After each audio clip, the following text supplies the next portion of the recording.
puedes estar haciendo una misión aire-suelo y con un solo movimiento cambias aire-aire, ¿no? Si tienes una amenaza, y para hacer aire-suelo tú tienes que tocar cosas, pero que para cambiar aire-aire lo único que tienes que hacer es seleccionar el armamento y el avión ya se pone en modo aire-aire, ¿no?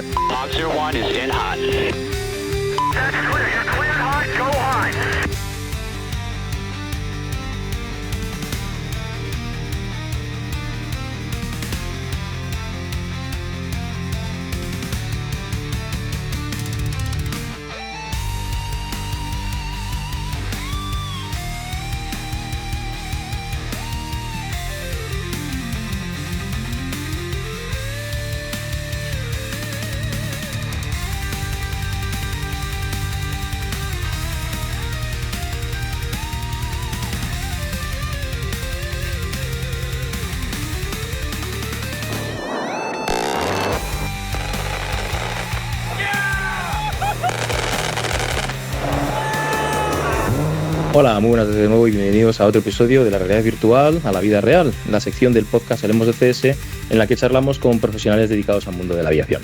Hoy tenemos el lujo de contar con el teniente coronel del Ejército del Aire y del Espacio, Rubén Porras de la UZ, un invitado muy especial, de esos que nos permiten tender un puente real entre la simulación y la aviación militar operativa.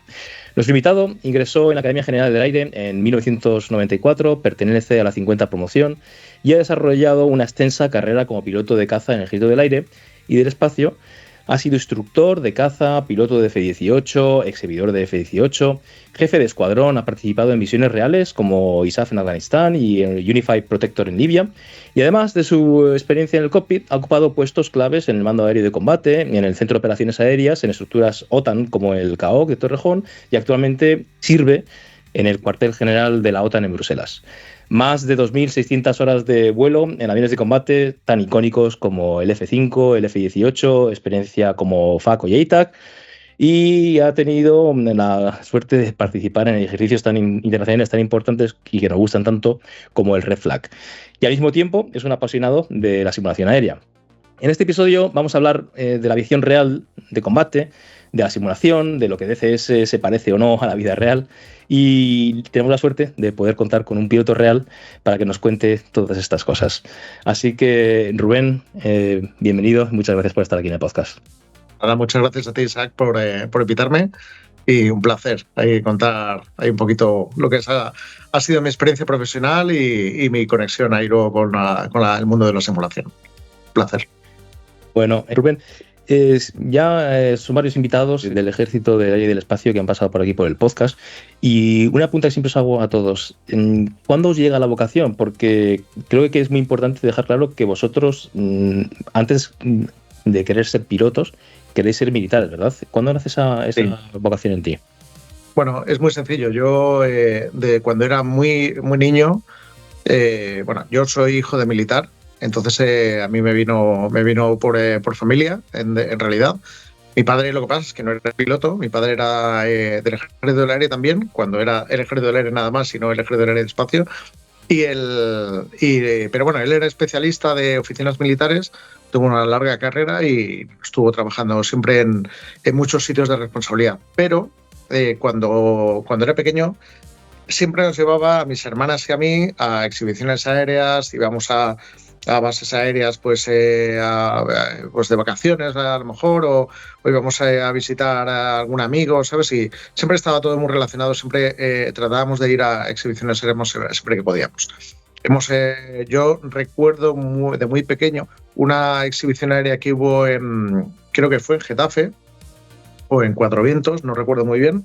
Y mi padre me montó tuve la oportunidad de montarme por primera vez en la cabina de un avión. No sé si era un T6 o era una Mentor o alguna de estas. Y bueno, imagínate un niño, ¿no? Rubén de niño, muy con los ojos como platos, ¿no? Ahí enamoradísimo de aquello. No, pues claro, aquello fue el primer evento. A partir de ahí ya, muchas veces en exhibiciones aéreas, pues al final el cuello se te acaba subiendo, ¿no? Y empiezas a mirar mucho más hacia arriba que hacia abajo, ¿no?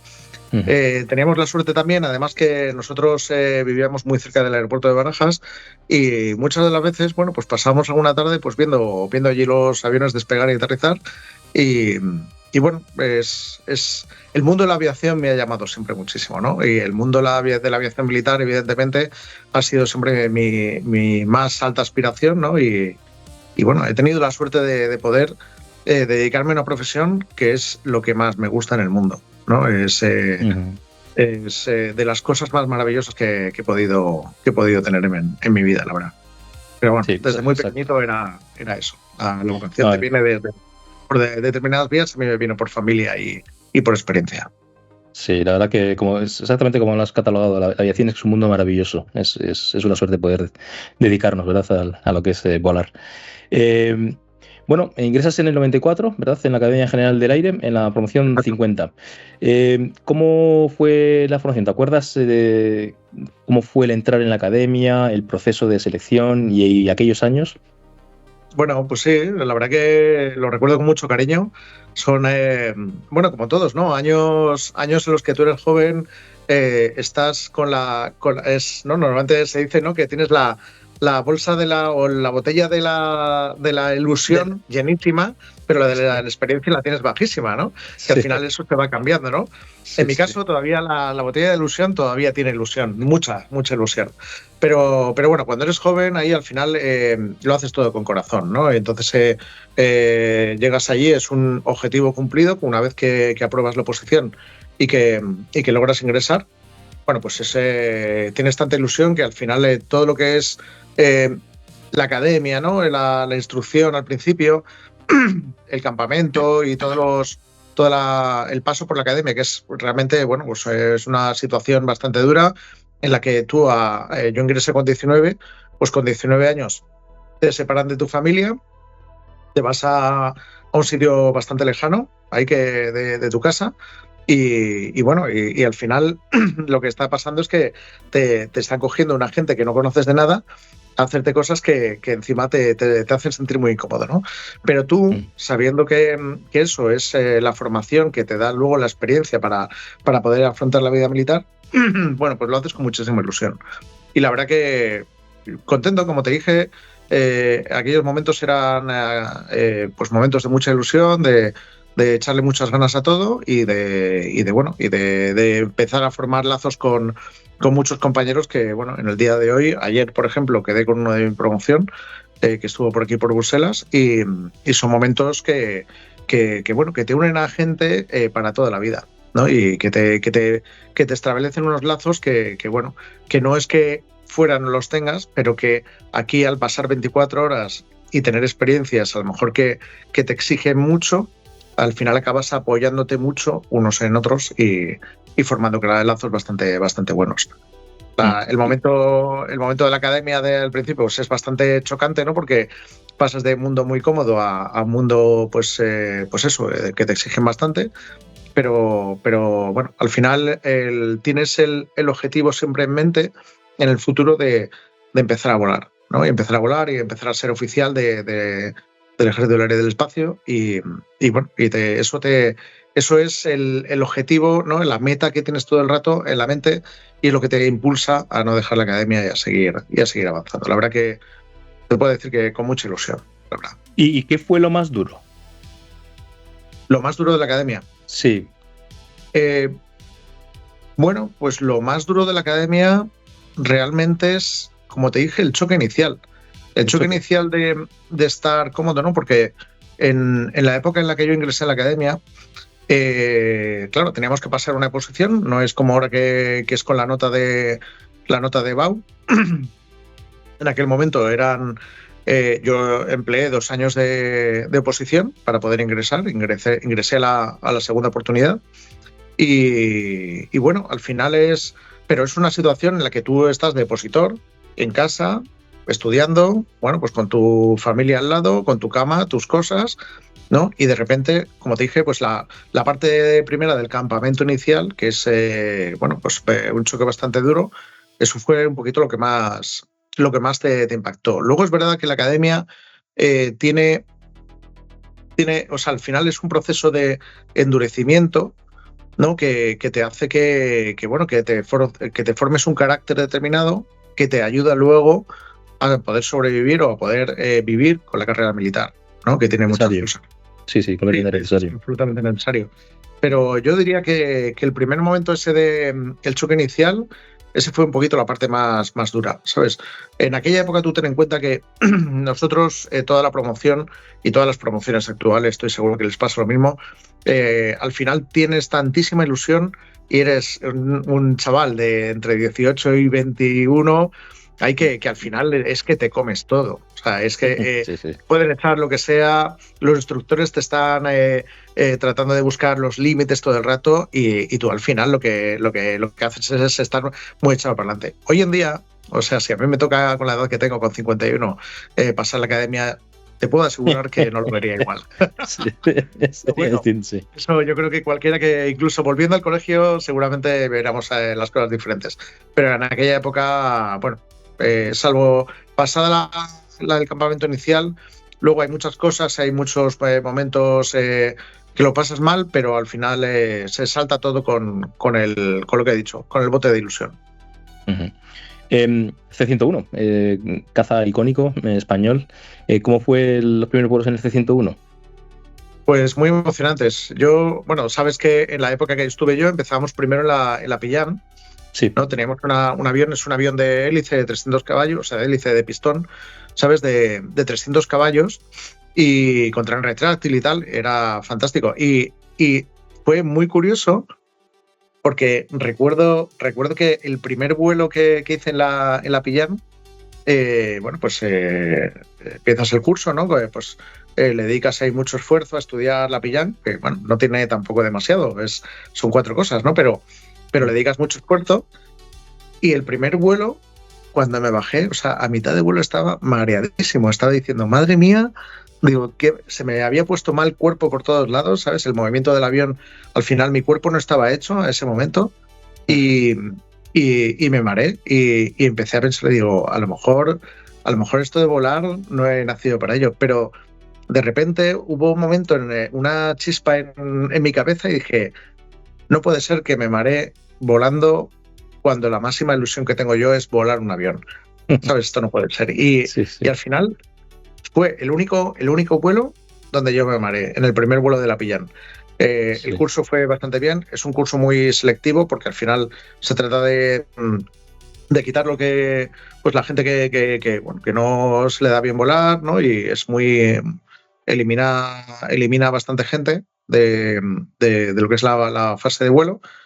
Y de hecho, ¿no? Le llaman el tamiz, ¿no? Por eso, porque también se empezaba la primera criba, ¿no? Para seleccionar. Sí, absolutamente. Y además es que era así. O sea, los instructores de vuelo era casi como volver otra vez a la época del campamento. O sea, eran gente pues que trataba de sacarte todo lo bueno que tenías, ¿no? Y trataba de elegir pues solamente a los mejores. Nosotros en la promoción éramos una promoción muy pequeña y éramos 30 y de mi promoción se quedaron 8 fuera de vuelo. 8 o 6, no me acuerdo ahora bien, pero bueno, que al final, bueno, fueron demasiados, bastantes para lo que nosotros hubiéramos esperado y nos hubiera gustado, pero bueno, al final es eso, fue una fase muy selectiva. Luego y a partir de ahí ya la gente ya se había concienciado, ya estaban bastante enfocados, ¿no? Y el siguiente curso, el curso cuarto de la academia, ya empezabas a volar el C-101. El C-101 era la primera conexión que tenías tú con un avión de reacción, ¿no? Y claro, era diferente, primero porque en la Pillán, ¿no? Te ponían un casco, ¿no? Con un micrófono aquí, pero en el C-101 tú ya llevabas tu máscara, ¿no? Ya llevabas la visera y ya llevabas un pantalón anti-G, ¿no? Llevabas muchas cosas que empezaban a acercarte ya un poquitín a la aviación de caza. Entonces todo el mundo lo cogía con muchísima ilusión y bueno, es un curso muy bonito. La verdad, dura todo el año. Al final tienes que compatibilizar la parte de vuelo con la parte puramente académica, ¿no? De seguir dando asignaturas que eran fundamentales, pero yo lo recuerdo con mucho cariño. El C-101 bueno, era muy divertido y la verdad que es un avión que te perdonaba muchas cosas, pero con el cual aprendías muchísimas más. Y bueno, Murcia lo bueno que tenía era que tenía una meteorología buenísima.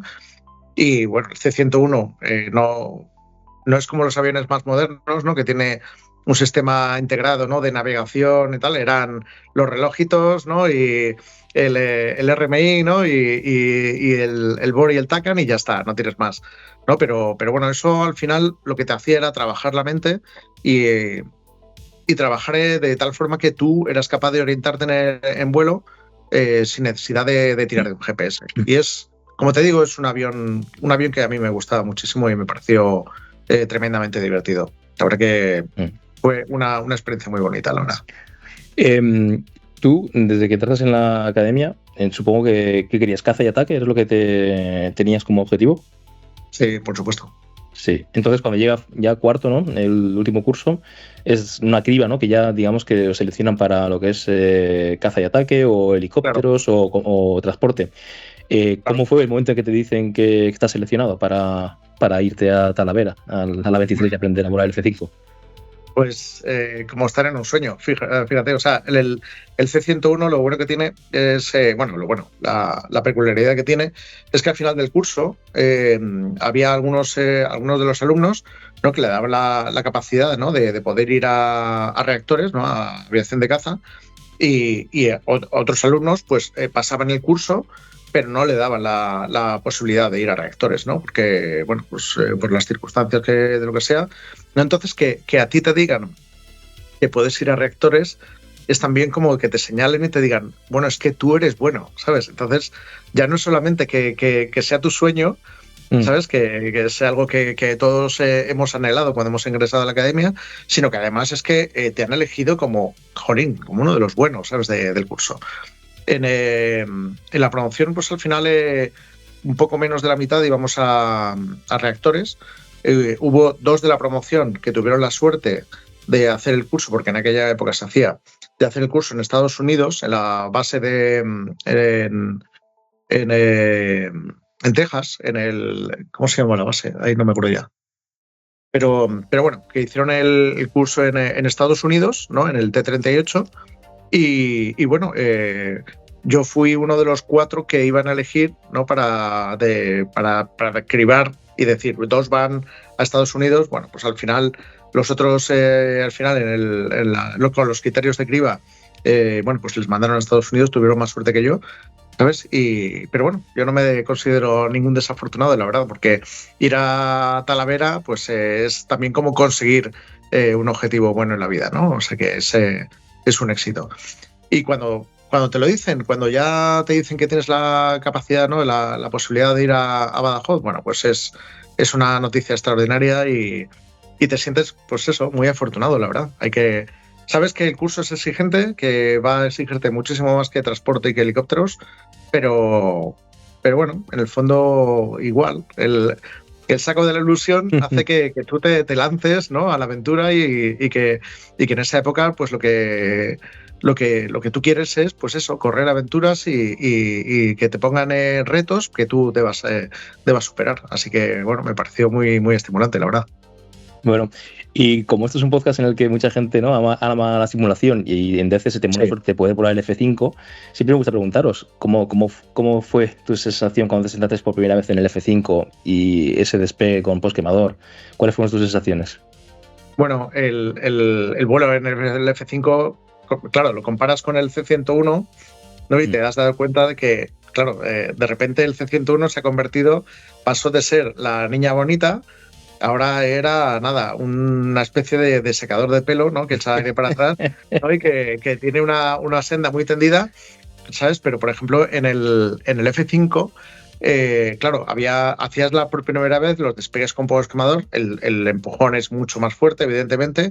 Cuando haces los primeros vuelos, tiras con mucha suavidad y te dice el instructor, venga, hombre, vamos a tirar para arriba, que esto puede bastante más, ¿no? Y claro, ahí, de hecho, despegues, bueno, normalmente son de grados de morro alto, ¿no? Y tratas de hacer un poquito así un despegue más estandarizado para acelerar un poquitín más, ¿no? Pero hay despegues de estos que los llamamos los despegues pera, ¿no? Que es con postquemador, poca velocidad y trepando mucho. Entonces son despegues que que son pues de altas características que se llaman, que al final te sacan a mucha más altura y luego ya acelerarás después. Pero claro, una de las cosas que te sorprende más en esos primeros vuelos es que miras a los lados y el suelo se aleja a una velocidad tremenda, ¿no? Entonces sí, la sensación que más me chocó en el primer vuelo del F5 es qué rápido pasa todo. Porque en el C-101, bueno, pues iban pasando los eventos hasta que llegas a la costa o al punto de salida, bueno, pues pasa un tiempo, te da tiempo a hacer los procedimientos, a hacerlo todo, pero en el F5 no. El F5 hay que estar muy despierto y muy vivo. Y desde luego el F5 no es ninguna madre. O sea, es un avión que vuela muy bien. Ten en cuenta que el F5 lleva en España desde el año 1971. O sea, que tiene más años que yo, ¿sabes? Entonces, y sigue volando. O sea, es un avión que es todo mecánica y que es un avión que tiene una aerodinámica espectacular. Y bueno, lo que pasa es que es un avión de escuela, no es un avión para hacer combate. Pero aún así tiene características de velocidad y todo que le hacen que al final sea muy exigente. Como te he dicho, todo va pasando muy rápido en el F5 y eso es lo que más me sorprendió al principio. Y es un avión muy bonito, a mí particularmente me encanta la silueta que tiene, ¿verdad? Y esos planos, sí, eso es muy bonito. Todo el mundo ha visto Apocalypse Now, ¿no? Y todo el mundo recuerda la escena de los F5 en formación lanzando a Napalm, ¿no? Y claro, y lo ves y esa silueta te hace sentir algo especial, ¿no? Y la verdad que es un avión, yo le tengo mucho cariño. Este año se cumplen las 300.000 horas del F5 en España y bueno, la verdad que es un evento, un hito bastante importante y bueno, es un avión que por supuesto pasará a la historia de España pues como seguramente uno de los aviones más longevos, ¿no? Que hemos tenido en el Ejército del Aire del Espacio, porque la verdad que es un avión que tiene una fabricación muy sencilla, muy rústica, pero que funciona muy bien. Hay una parte del avión, porque ahora mismo coches, aviones, todo es electrónica, ¿no? Como bien sabes. Entonces, todo lo que tiene el avión, ¿no? Un avión moderno, pues son calculadores con microchips, ¿no? Con circuitos que le calculan las cosas, ¿no? Entonces te mueven las superficies. El F5 no tiene nada de eso. Tiene un sistema de amortiguación de las superficies para que cuando llevas más velocidad, ¿no? Las superficies se muevan menos, ¿no? O más cuando tienes menos velocidad, ¿no? En función de eso, y que eso es un poquito como pues un sistema de seguridad que está muy bien, el SAS. Pero a mí lo que me alucinaba del F5 era cuando te ibas al taller de motores y veías que había una pieza metálica que era la Leiva 3D, ¿no?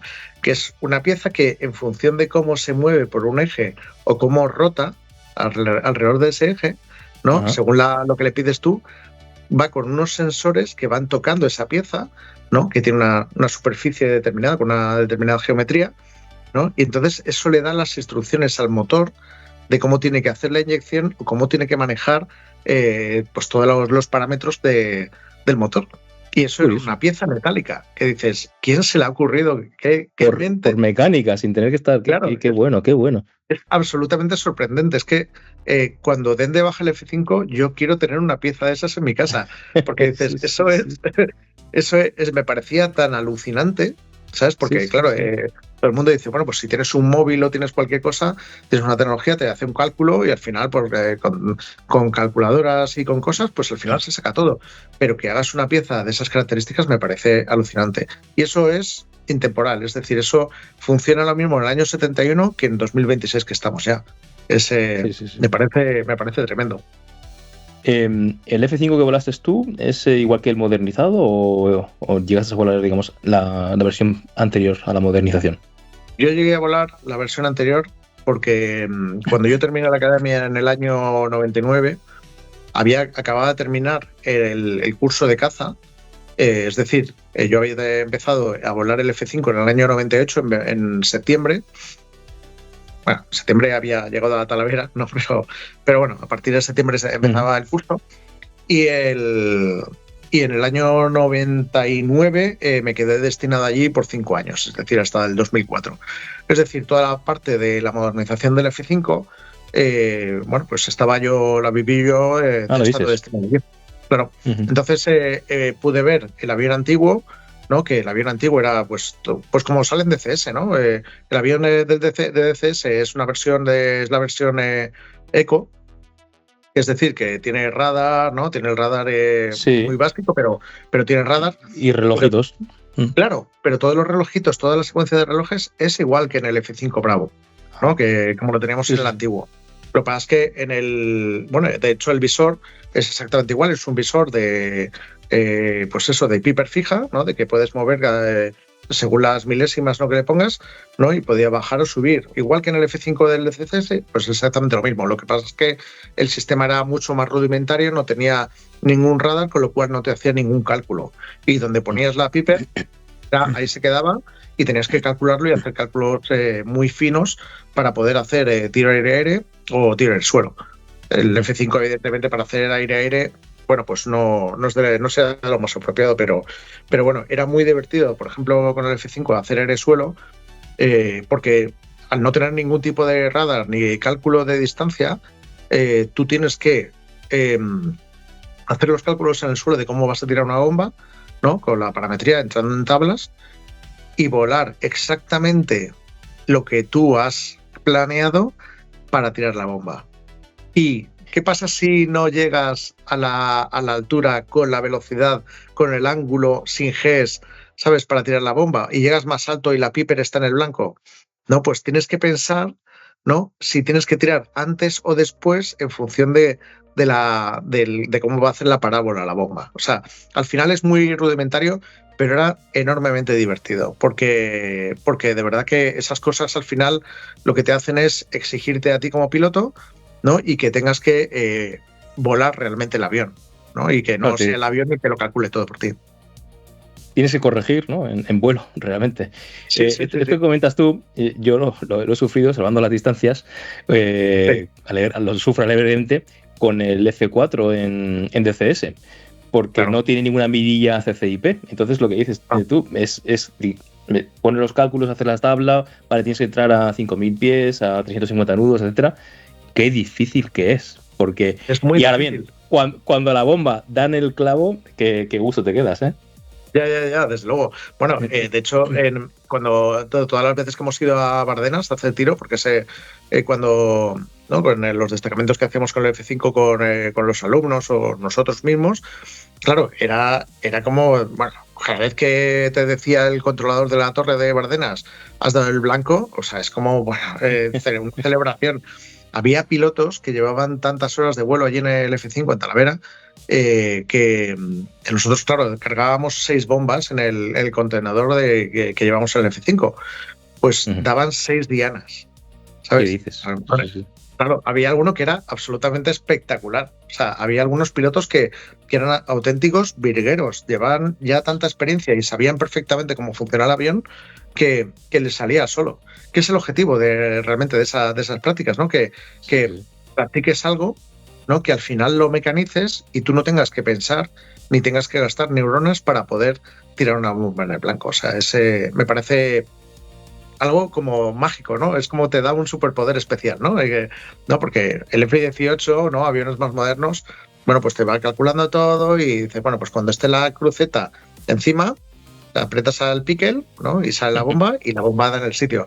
Pero con el F5 eso no pasaba. Tenías que, cuando tenías una diana era un subidón de alegría tremendo, porque realmente era una cosa muy meritoria.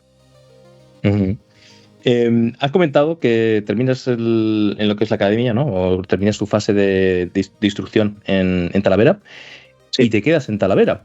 Pero antes de esto, tú, que claro, ya sabes que vas a volar un caza. De los disponibles que hay en el Ejército del Aire, entonces estaba el F1 y el F-18, sí, ¿no? En aquel momento. ¿Cuál es el que tenías en mente? ¿Cuál es el que tú querías volar?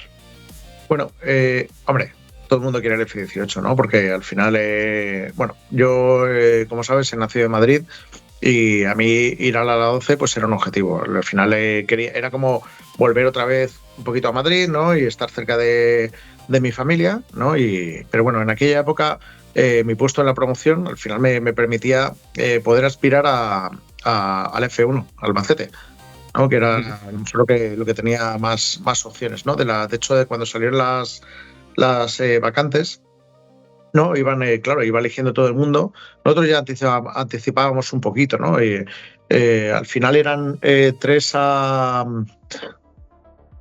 Torrejón, a la 12, otros 3 a la 15, 2 a Canarias, 1 al Phantom y... seguía habiendo Phantom en aquel momento. Seguía habiendo Phantom, ¿sabes? Y 3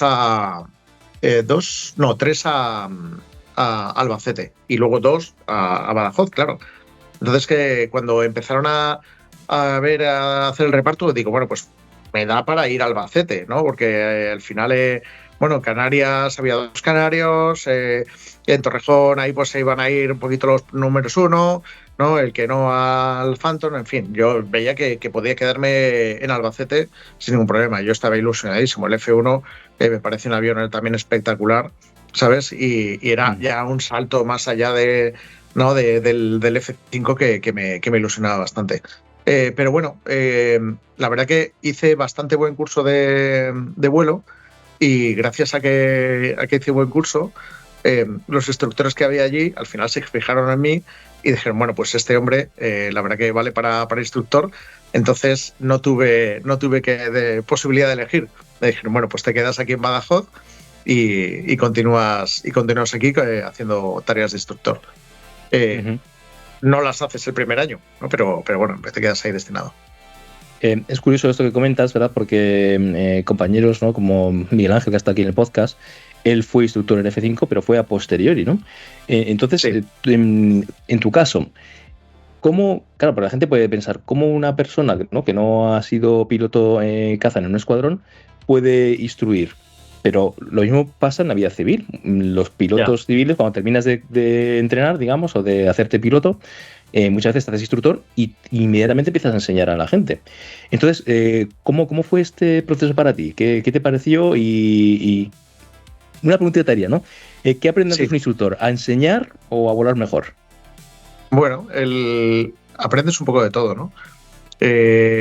Al final, cuando tú tienes la posibilidad, ¿no? de juntarte con gente a la que vas a enseñar cosas que tú ya sabes, ¿no? Pues que Badajoz tiene un sílabus, en aquella época tenía un sílabus muy específico, ¿no? Que yo había hecho bien, ¿no? Pues al final era enseñar un poquito a los siguientes lo que he hecho bien. Pero claro, esto no es gratis, porque tenías que pasar un año entero como aprendiz de instructor, ¿no? Para poder enseñar, ¿no? Y bueno, eso, entre otras cosas, pues hacías vuelos con instructores que otra vez estabas ahí como puñeteado, ¿no? Ahí porque te estaban exigiendo, ¿no? Te estaban apretando, pero en vez de volar en cabina delantera, estás volando en cabina trasera, porque ese es tu puesto de instructor, ¿no? Entonces al final, sí, vale, has terminado el curso, realmente en ese momento no puedes enseñar a nadie no puedes ser instructor, pero pasas un curso de instructor al principio, ¿no? que te habilita para poder enseñar. Entre las cosas que ves con el curso de instructor, porque no solamente lo que se ve en Talavera es vuelo, también hay asignaturas asignaturas académicas normales y corrientes, ¿no? Pues tienes que pasar también el curso de actitud pedagógica, ¿no? Que te da el ejército, que te da las Fuerzas Armadas, ¿no? Para poder desarrollar las tareas docentes que luego también tienes en Badajoz, ¿no? Al ser escuela. Y bueno, la verdad que aprendes muchas cosas, es decir, las cosas que tú enseñas al alumno, y yo estuve al final 4 años, algunos años con 2 alumnos, al final eso te nutre a ti también, te enriquece, ¿no? Porque el estar siendo crítico, ¿no? con otro piloto, a ti también te hace ser crítico contigo mismo, ¿no? Y mejorar muchas cosas. Es curioso como, pues tienes los primeros años, los primeros alumnos que te dan en Badajoz, pues son no son malos, o sea, no, pero son los que han quedado con menos nota del curso básico del C101. Entonces, en teoría, bueno, pues te exigen un poquitín... no, perdón, al revés. Los primeros años te dan los buenos. Entonces, claro, al principio, bueno, pues es fácil enseñar, no más o menos es llevadero, pero como tu curva de aprendizaje también sube, el último año, cuando te dan a los de peor nota, ¿no? A los que en teoría pues vuelan un poquitín peor, ¿no? Pues tú ya tienes experiencia, ¿no? Y vas anticipando mucho más muchas cosas. Entonces, bueno, es un proceso muy bonito. Es como lo de ser padre, ¿no? Al final, tú eres padre, enseñas a tus hijos, pero en el proceso tú también te enriqueces. Y bueno, pues ser instructor es lo mismo. Tú en el proceso también te has enriquecido y aunque hayas sido de cabina trasera, te permite ser muy crítico, ¿sabes? Y analizar muy bien muchísimas cosas. Y yo considero que cuando pasas por esa fase es un privilegio porque te permite poder ver realmente cómo vuela el avión y por qué vuela el avión, ¿no? Y cuando hablas de la resistencia inducida o la resistencia parásita en un avión, ¿no? Y cómo le afecta eso a las características del vuelo, o por qué guiña a un lado cuando le haces vas a baja velocidad con mucho ángulo de ataque, ¿no? Te permite analizar y pensar mucho. Son procesos mentales que vas generando, ¿no? Que al final te enriquecen. Vamos, seguro que tú como instructor ahí habrás podido también ¿no? Experimentar eso en tus carnes, ¿no? Y ver que tu capacidad crítica ha crecido muchísimo. Así que para mí fue una fase muy bonita. Sí, no, completamente. Las instrucciones que aportan muchísimo como piloto, se aprende muchísimo. Y lo que he aprendido yo como instructor es increíble. Incluso, fíjate, a día de hoy yo llevo muchísimos años dedicados a la instrucción. Te lo comentaba antes. Hoy mismo, por ejemplo, en el simulador, me está dando instrucción en el simulador. Y lo que desde atrás ves, porque tú pones situaciones complicadas a veces, ¿no? Y ver cómo una persona está solucionando un problema de un modo distinto al que tú lo harías, y te lo quedas, dices, oye, mira, qué bien lo ha hecho, ¿sabes? O sea, que no dejas de aprender, es muy bonito. Aparte que la diversidad al final está en el enriquecimiento, porque lo mismo volaba con mi alumno, que a lo mejor tenía que volar con otro alumno, y digo, joder, pero bueno, ¿sabes? Había alumnos que eran auténticos portentos, ¿sabes? O sea, cuando volabas con alumnos que volaban como Los Ángeles, es que hay veces que te quedabas callado porque dices, ostras, voy a tomar notas, pero para mí, ¿sabes? Para mi propio aprendizaje, porque hay alumnos, bueno, pues no, es inevitable. Hay alumnos que son bastante buenos y que tienen de los cuales puedes aprender. Y bueno, yo aprendo de mis hijos muchas veces. Hay veces que me dan lecciones, ¿sabes? Así que imagínate pues, de un adulto ya, ¿no? Que está en la academia. Completamente de acuerdo. Mira, curiosamente, lo miramos, ¿verdad? El otro día, cuando repasábamos un poco la charla de hoy, coincidimos tú y yo en un plano temporal, precisamente en el mismo espacio y tiempo ahí en Badajoz, porque yo estuve destinado de instructor, lo que pasa es que en la parte civil, justamente esos años, de 2001 a 2005, aproximadamente 2004, en la base. Y de hecho, por eso tengo tanto cariño, ¿verdad? Al ala 23 y a Badajoz en general, ¿no? A toda esa zona, porque la hemos volado mucho. Y al Ejército del Aire. De hecho, hice pues muchas amigas con compañeros tuyos porque les dimos el curso de instructor civil, que estaban dando instrucción en la parte militar y se hicieron instructores civiles y yo volé con muchos de ellos. De hecho, recuerdo al comandante Juanjo Barea, que si no está escuchando, le mando un gran abrazo porque le tengo en gran estima.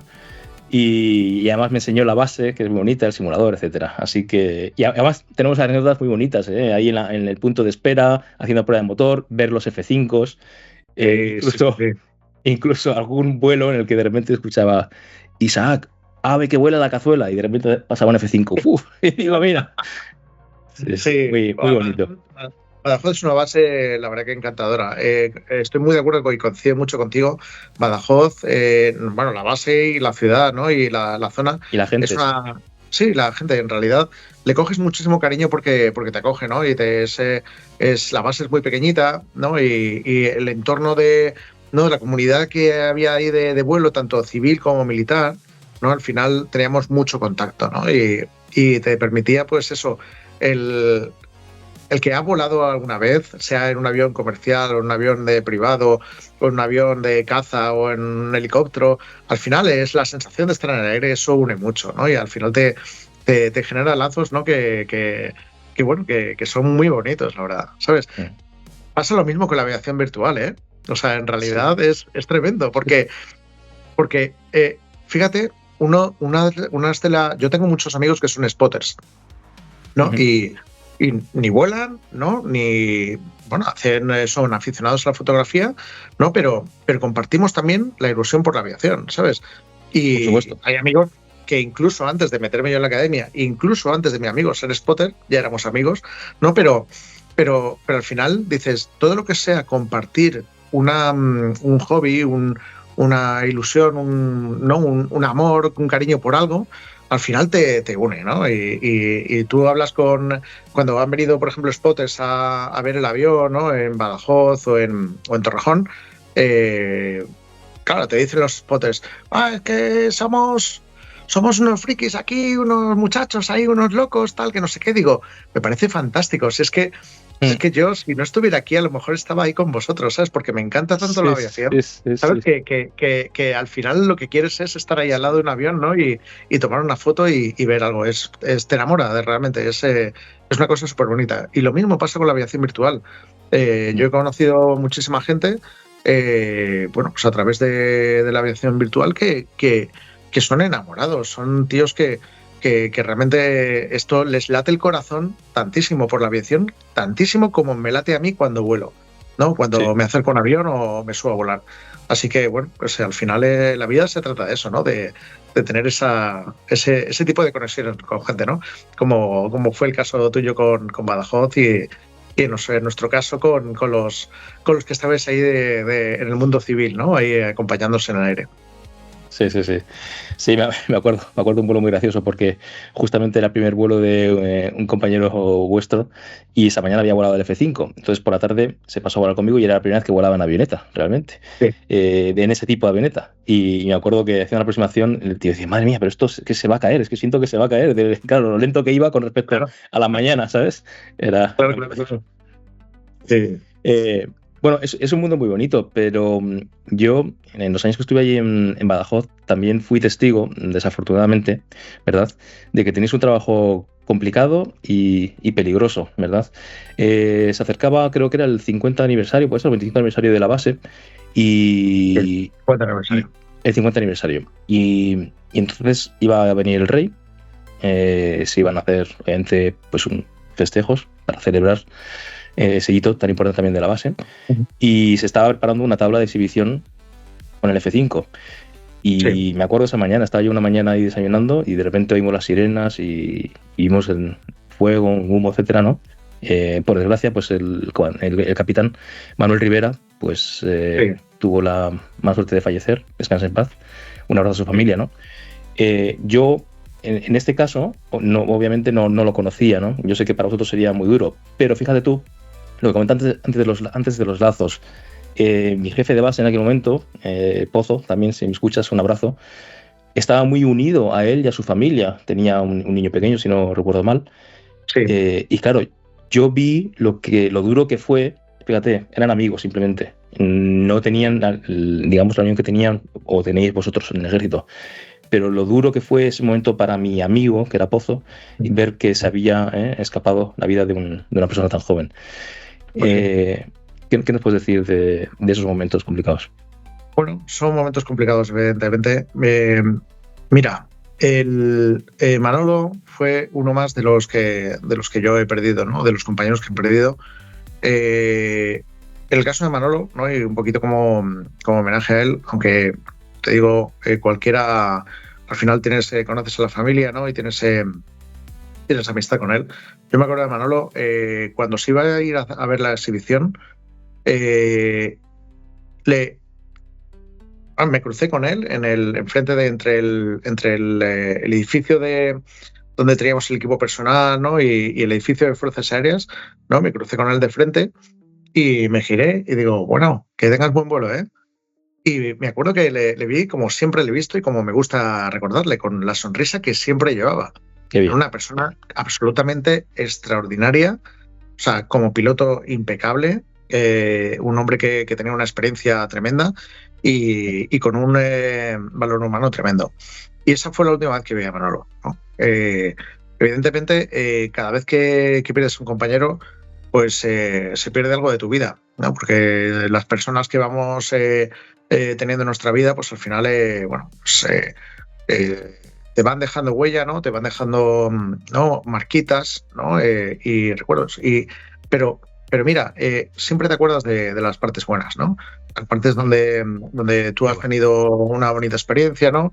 Evidentemente son momentos muy traumáticos, pero al final te queda pues la parte que has vivido y das gracias por haber tenido el privilegio de poder haber compartido esos momentos, ¿no? Con la persona que ya no está. Yo, remontando más para atrás, la primera experiencia que tuve yo con un accidente de aviación fue en el colegio. Yo fui al colegio Nuestra Señora del Loreto, que es el colegio del Ejército del Aire, y al final era, pues como mi padre era de aviación, pues al final yo tuve la posibilidad de ir para allá. Y cuando yo estaba ¿dónde estaba? En tercero de BU, me parece que fue. Era el año 91 y una mañana, de repente, ahí veo que hay malas caras ahí en la clase, ¿no? Pues yo era un chaval. Pero un chaval que ya tenía la mentalidad, yo quería ya meterme en la academia, ya tenía convencimiento, ¿no?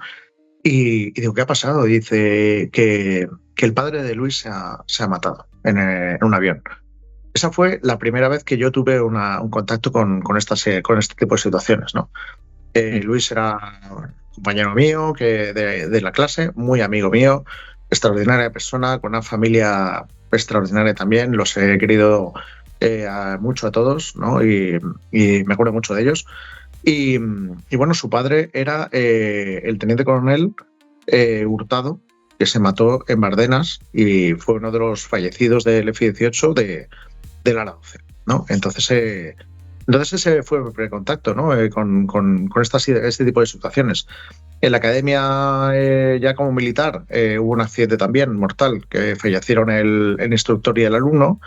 Yo estaba en primero y esto fue...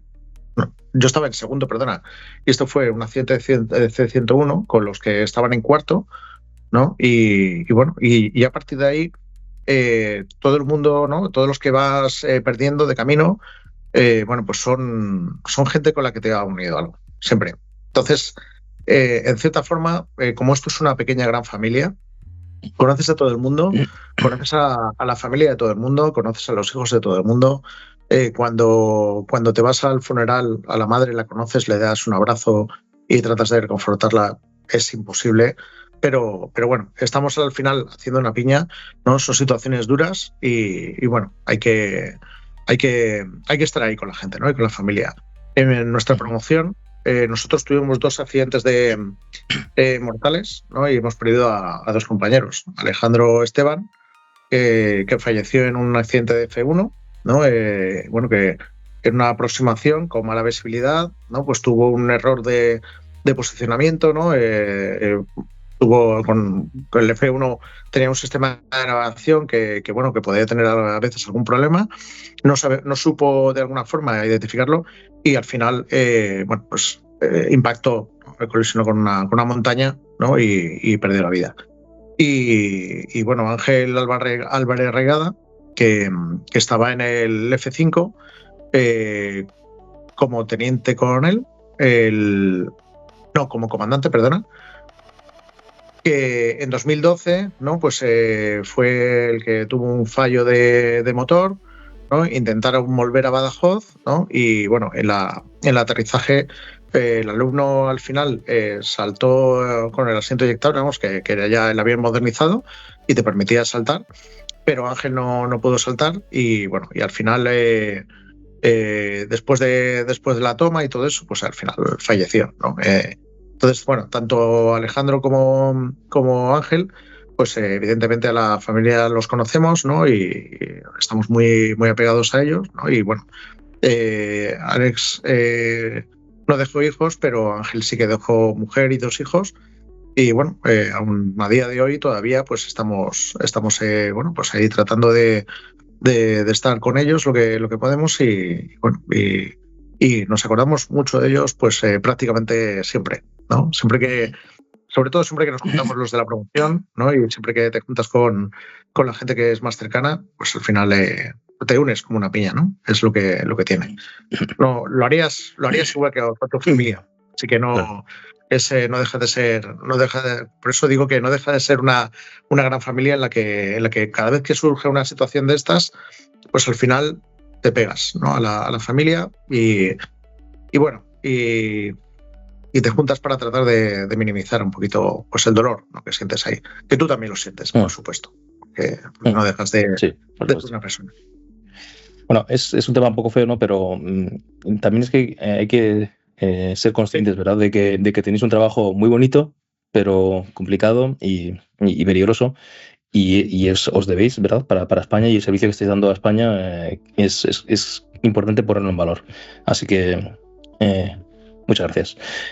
Bueno, para pasar ya a este tema, antes de pasar ya a lo que es el paso al F-18, ¿qué me dirías tú, así en grandes líneas, qué es lo que hace grande al F-5? Y ahora hemos perdido el C-101, ¿no? Tenemos ahora la Pilatus y ya se habla, ¿no? que hay un posible reemplazo para el F-5, ¿no? que sea el Hurjet, etcétera. También, ¿qué opinión tienes porque va a ser un cambio en el ejército del aire y el espacio, ¿verdad? Bueno, y así aviones muy icónicos que vamos a dejar de ver en nuestros cielos españoles. Sí.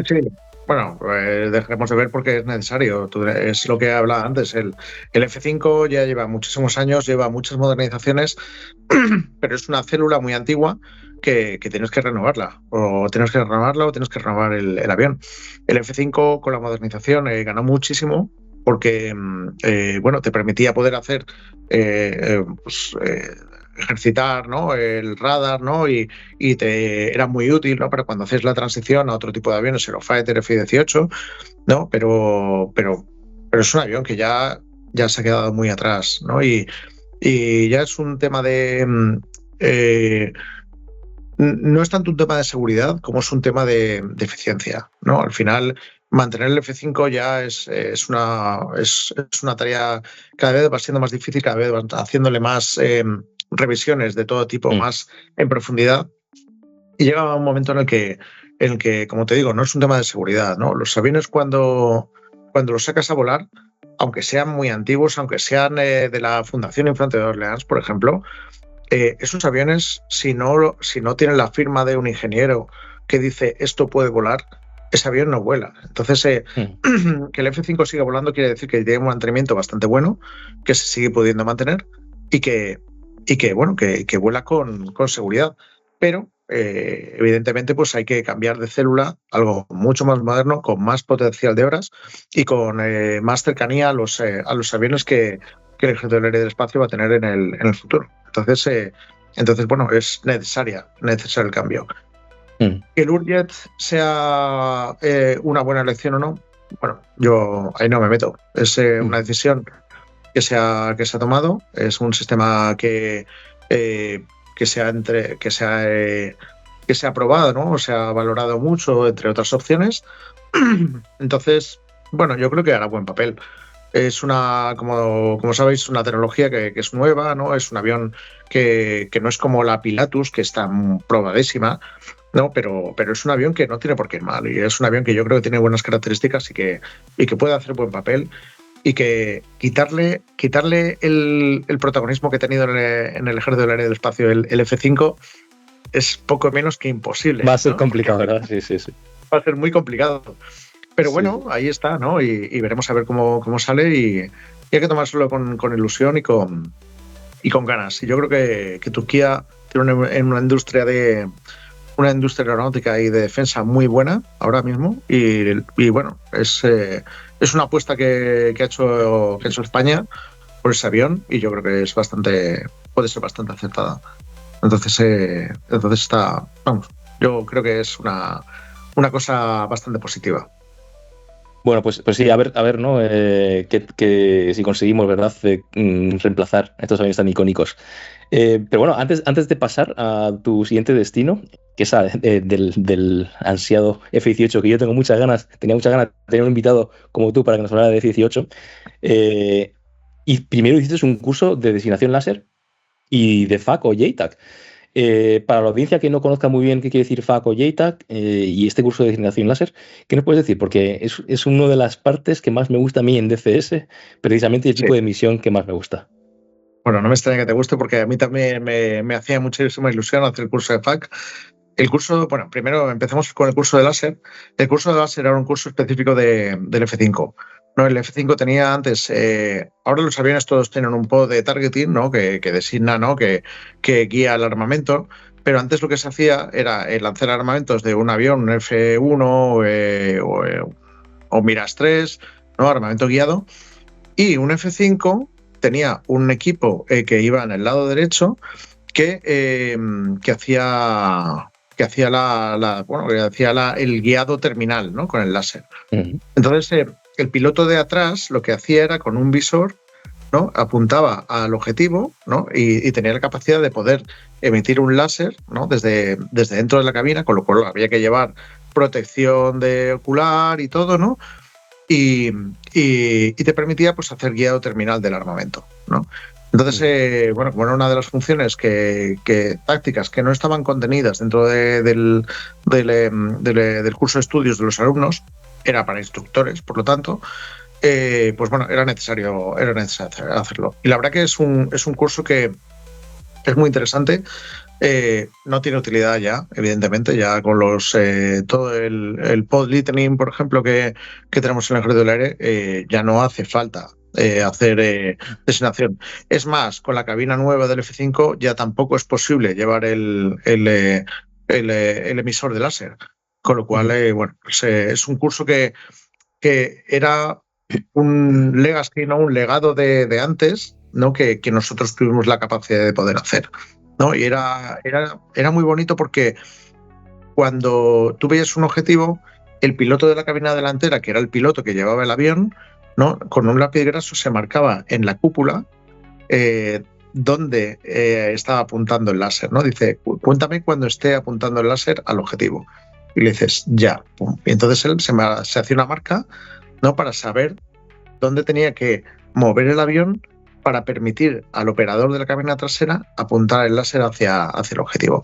Qué bueno. Y es un curso muy, muy curioso, porque claro, tenías que quitarte la visera protectora para mirar por el visor, ¿no? Y guiñar un ojo, ¿no? Pues para ver todo. Y hay una anécdota de uno de los pilotos, ¿no? Hace muchos años, ¿no? Haciendo las prácticas de láser, ¿no? Pues tuvieron un impacto con pájaro, ¿no? Entonces el piloto de la cabina delantera tuvo la posibilidad de ver el pájaro en un buitre, agacharse, pero el de la cabina trasera que iba con el visor, bueno, pues no tuvo esa suerte y perdió un globo ocular. Así que, bueno, evidentemente fue baja, pero bueno, sí. Era una situación ahí anómala y no cotidiana. Oye, la anécdota que has comentado del lápiz ¿no? El gris pencil, ¿no? Esto sí. A los que hacemos DCS nos sonará mucho, los que tenemos el F4, porque ahora tienes la funcionalidad de poder escribir precisamente con el gris pencil con el lápiz de grasa para apuntar cositas, ¿verdad? Incluso hay algún módulo en que ves que la mirilla es simplemente un puntito de un rotulador marcado en lo que es el parabrisas para poder apuntar. Sí. Sí, el lápiz graso al final tenía muchas utilidades, pero cuando terminabas la cúpula estaba hecha, pues eso, había que pegarle ahí a limpiarla también, ¿sabes? Porque a lo mejor te veías ahí y dices, madre mía, digo, han estado haciendo láser después y veías ahí unos chorretones tremendos, pero bueno, lo bueno que tienes es que se quitaba fácilmente. Sí. Oye, ¿y el rol de FAC o de JTAG? ¿Qué es lo que es? El rol de FAC es el segundo. Nosotros en aquella época que yo llegué a Badajoz, Badajoz era una escuela donde aparte del curso de caza, se daba también el curso de FAC. Entonces, en la época que llegué yo todavía quedaban algunos coletazos de gente de los FAC, del Ejército del Aire, que iban a Yugoslavia, la antigua Yugoslavia, ¿no? A hacer misiones de FAC. Vamos, ya cuando estuve yo ahí ya se dejó de hacer. Entonces, a mí, claro, es una cosa que te llamaba muchísimo la atención, ¿no? Porque dices, jolines, ahí no solamente funciones de vuelo, sino que también te puedes ir a tierra, ¿no? Y estar con una unidad de tierra, pues yendo con ellos a donde sea. ¿no? Bueno, como hemos comentado antes, nosotros somos pilotos, pero somos militares. Entonces hay muchas cosas bueno, que son funciones que tú como piloto, vale, sí, estás muy alegre y muy contento de hacer, pero luego tienes un amplio abanico de opciones, ¿no? Y una de las opciones era la hacer el curso de FAC. Yo hice el curso de FAC. Perdón, por las siglas, ¿no? Por las siglas FAC sería Forward Air Control, ¿no? Forward Air Controller, ¿vale? Controlador aéreo avanzado, ¿no?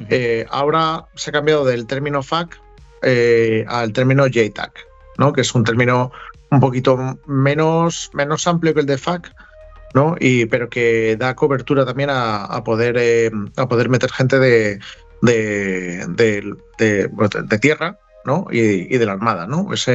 Pero JTAC es un Joint Terminal Attack Controller, ¿no? Que es un controlador de ataque terminal, ¿no? Entonces, bueno, es un poquito más específico de solamente la última fase del vuelo.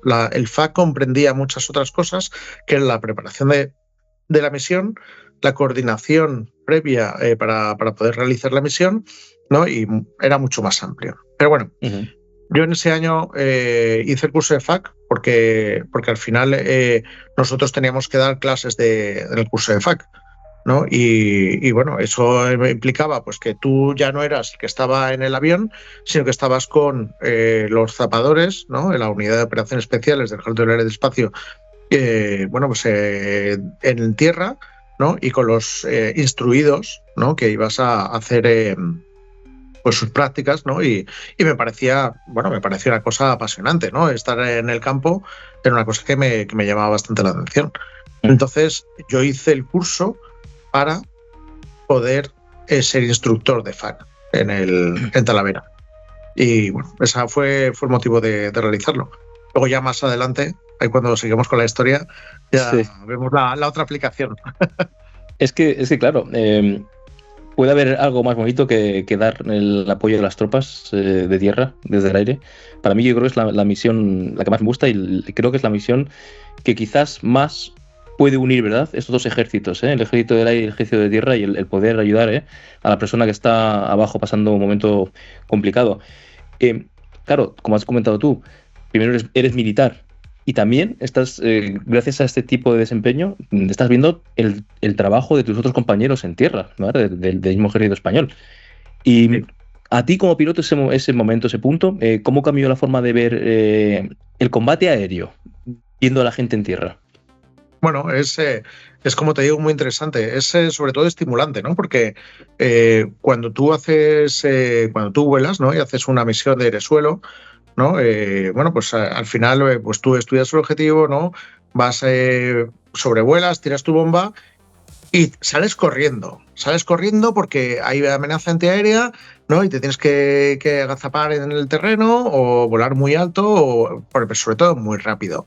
Entonces, todo se queda atrás, ¿no? La bomba la has soltado y vendrá otro para ver si has cumplido el objetivo o no. Pero te desconecta mucho, ¿no? De la parte terrestre. Y te da a pensar, ¿no? Es un poquito la filosofía esta, ¿no? Del aviador, ¿no? Sí, está muy bien, yo voy en mi cabina, ¿no? Pero ¿qué pasa alrededor del mundo? ¿Cuáles son los efectos de lo que yo hago, ¿no?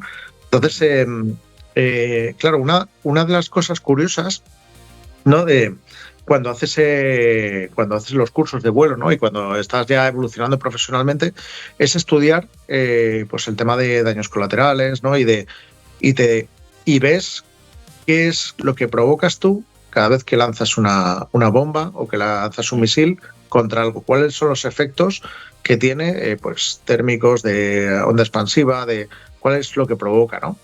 Pero realmente, siendo siempre piloto, nunca estás en contacto con eso y te queda como un gap de información, una zona gris que no conoces muy bien, ¿no? Que el curso de FAC te lo complementa parcialmente, ¿no? Tú estás, claro, te integras con una unidad terrestre, tienes que saber cuáles son sus procedimientos, tienes que saber cuáles son las amenazas, tienes que saber muchísimas cosas, muchísimo más que a lo mejor otros de los componentes de esa unidad terrestre que vas acompañando, para poder ejercer tu función, ¿no? Porque si hay una amenaza, bueno, pues el FAC es el responsable de, con el avión, mirar más adelante, ¿no? Para ver si hay amenazas, no si hay alguna cosa. Si hay una amenaza o si hay algo que puede ser una amenaza, identificarlo. Hay que correlarlo con la unidad terrestre, ¿no? Y ese enlace es el FAC, ¿no? Todo eso me parecía muy apasionante, ¿no? Porque es fascinante, es fascinante. Claro, en la Segunda Guerra Mundial, ¿no? Si tú lees libros de la Segunda Guerra Mundial, cuando estaban los P-47 apoyando a los americanos, ¿no? Y bueno, y la verdad que fueron muy exitosos, tuvieron mucho éxito, ¿no? Esa coordinación se hizo muy bien, pero tuvieron muchos fratricidios. Es decir, los P-47 bombardearon muchas veces posiciones amigas, ¿no? Y incluso carros amigos, ¿sabes? Porque no tenían esa identificación.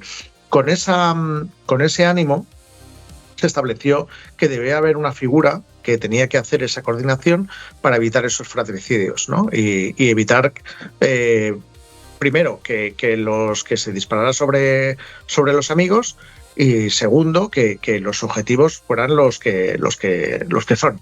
No objetivos ficticios, ni dummies, ni población civil. En fin, esa es la función del FAC, ¿no? Es un tema de eficacia, eficiencia y seguridad, sobre todo. Y eso me parecía, no sé, a mí me parecía fantástico. Yo creo que la coordinación es una secuencia de eventos que te garantizan que al final tú puedes apoyar de la mejor manera a las fuerzas terrestres y de esa forma hacer una sinergia para que el avance terrestre sea mucho más eficaz, ¿no? Verlo todo desde arriba te da muchas posibilidades. Era divertido porque con el F-5, por ejemplo, todo era lo que hablamos como el talk-on, ¿no? Es el hablar, ¿no? El hablar con el... ¿verdad? Claro. En el F-5 ni tenías designador láser, ni te podían hacer apuntar con un láser para usar el láser Spot Tracker para seguir un objetivo, ni tenías gafas de visión nocturna para que te hicieran... no tenías nada de eso. Entonces, todo lo que hacías era, te hablaban, te decía, mira, hay una casa con tejado azul, y tú dices, hay 500 casas con tejado azul. Sí. No, pero te decían, mira, hay una rotonda, ¿no? Al norte del pueblo, tal. Ah, sí, la veo. Vale, pues de esa rotonda a la casa que hay al norte, que hay una gasolinera, esa es una unidad de medida. Y decías, vale, y ahora te decías 4 unidades medidas siguiendo la carretera, ¿no? Encontrarás un desvío, ¿no? Y cosas así te iban conduciendo. Y era como una especie de ¿no? de acertijo, ¿no? De que te iban diciendo poco a poco y al final encontrabas el objetivo y dices, jolines, ese es el objetivo. Sí, era fantástico. Es que mira, me dices esto y es que me pongo contento porque es que también, ¿no? En nuestro mundo virtual en DCS, el tipo de misión que más me gusta es el tipo de las misiones CAS, Closer Support, el apoyo a las tropas cercanas. Pero es que en nuestro escuadrón, en la fundación, pues también disfruto mucho cuando hacemos misiones CAS como JTAC, precisamente por lo que dices, por todo, que tienes que tener en consideración todo ese tipo de cosas, la fragmentación, que DCS lo simula, ¿no? El ver para evitar daños colaterales, etcétera. Y el tema de la descripción es algo de lo que más me gusta. Y fíjate que es muy peligroso porque nos ha pasado alguna vez, claro, DCS no pasa nada porque son píxeles, ¿no? Pero alguna vez de decir lo mismo que dices tú, oye, ¿ves la carretera? Sí, vale, pues sigue hacia el este. Vale, ¿ves que está cruzando hay un pequeño lago? Sí, lo veo. ¿Ves ahí qué es lo que ves? Ah, pues veo 2 tanques. Vale, ese es tu objetivo. Y resulta que luego, cuando lo ves luego en el TAC View, dices, ostras, es que no era esos tanques, que eran los tanques que estaban al otro lado, ¿no? Y luego dices, qué casualidad es que había también un lago ahí cerquita y tal, ¿no? Que son cosas interesantes. Pero ten en cuenta que claro, te pasa volando, ¿no? Muchas veces tú cuando vas a lo mejor y vas por carretera, ¿no? Y vas vienes de volar, ¿no? Y vas a tu casa, tal, y todo te parece que tiene una distancia, ¿no? Pero de repente te subes a un avión y ves la carretera esa por la que has estado antes y dices, ostras, parece mucho más larga. ¿Sabes? O sea, ahí la perspectiva, sí. Es muy interesante porque el punto de vista que tienes como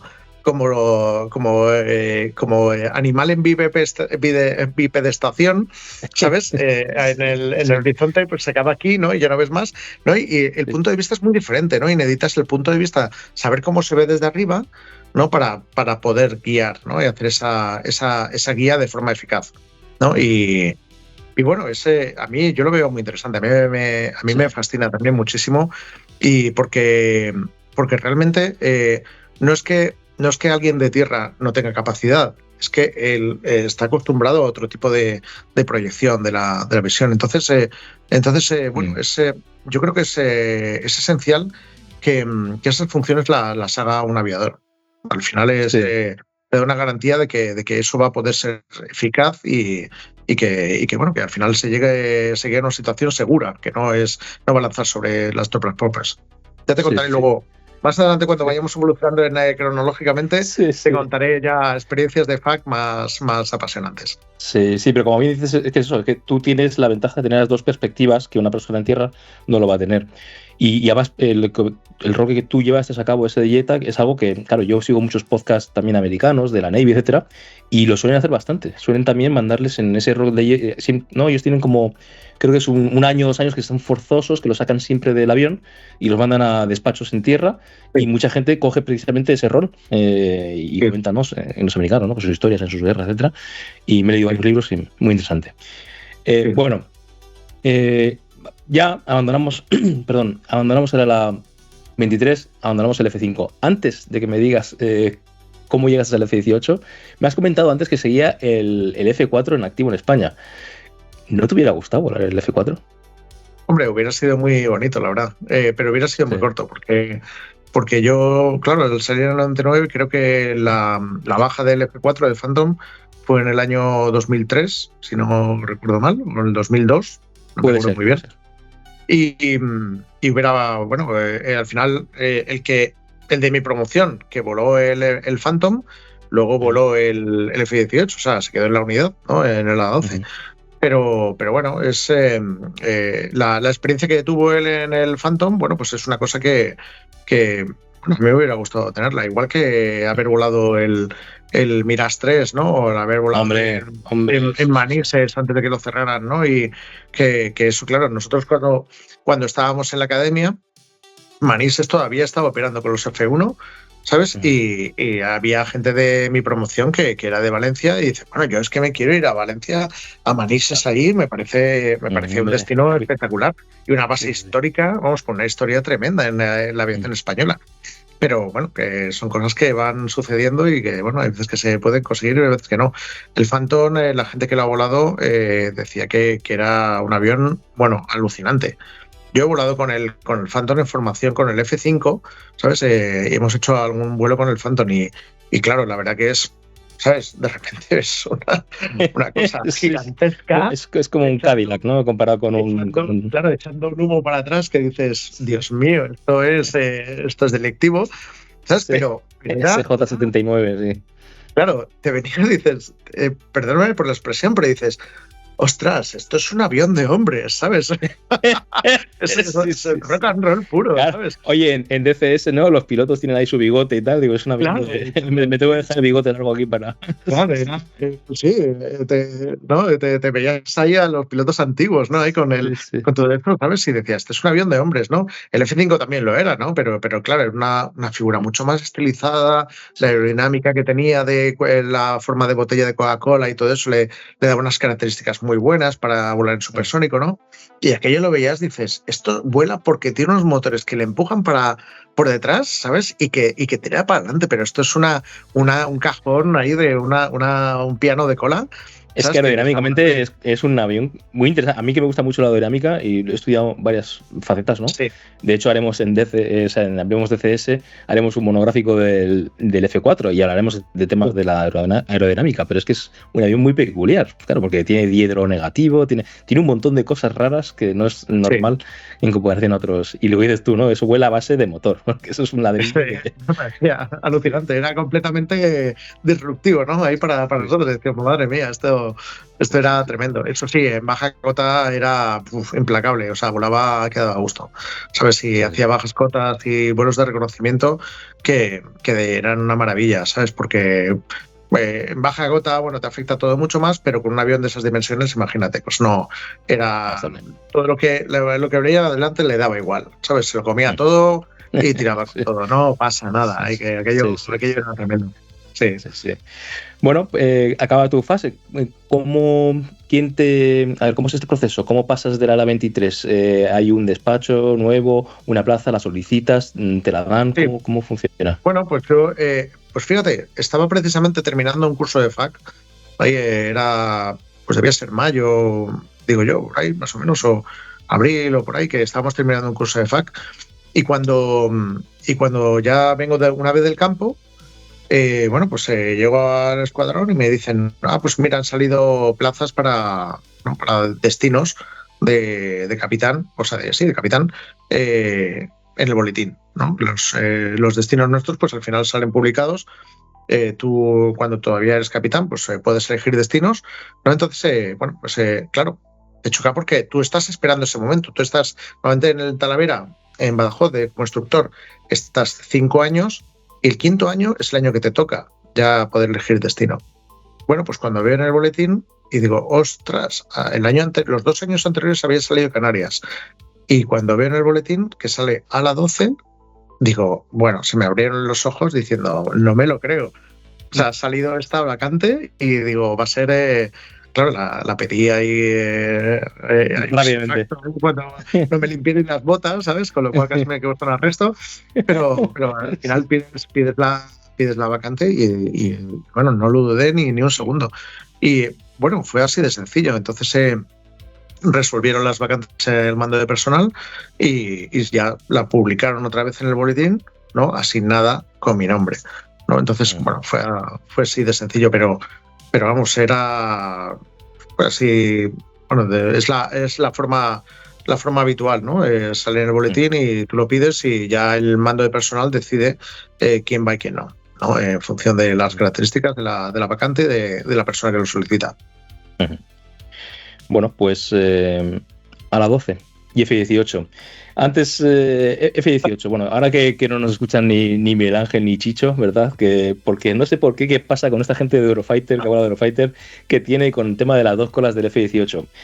Ahora que no nos oyen, yo tengo que decir que es uno de mis aviones favoritos, un avión icónico y al que le tengo muchísimo cariño y el que más vuelo en DCS.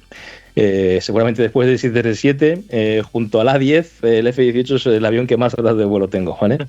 Y un poco por poner en contexto a la gente por poner en valor también el F-18, cuando hablamos de cazas, se habla también de la función del cazabombardero, ¿no? Y yo creo que esta es la quinta esencia de ya la evolución operativa más FETEN, digamos, de un cazabombardero, ¿no?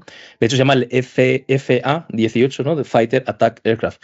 Y es un avión que la Navy lo escoge inicialmente para reemplazar a lo que era el A6 y el A7 en sus portaaviones, que eran aviones de ataque, pero correcto, que llega a ser tan versátil y capaz que acaba retirando al F-14 más rápido que tarde, y mucho antes de lo que incluso la Navy pensaba, por lo eficaz que fue, ¿no?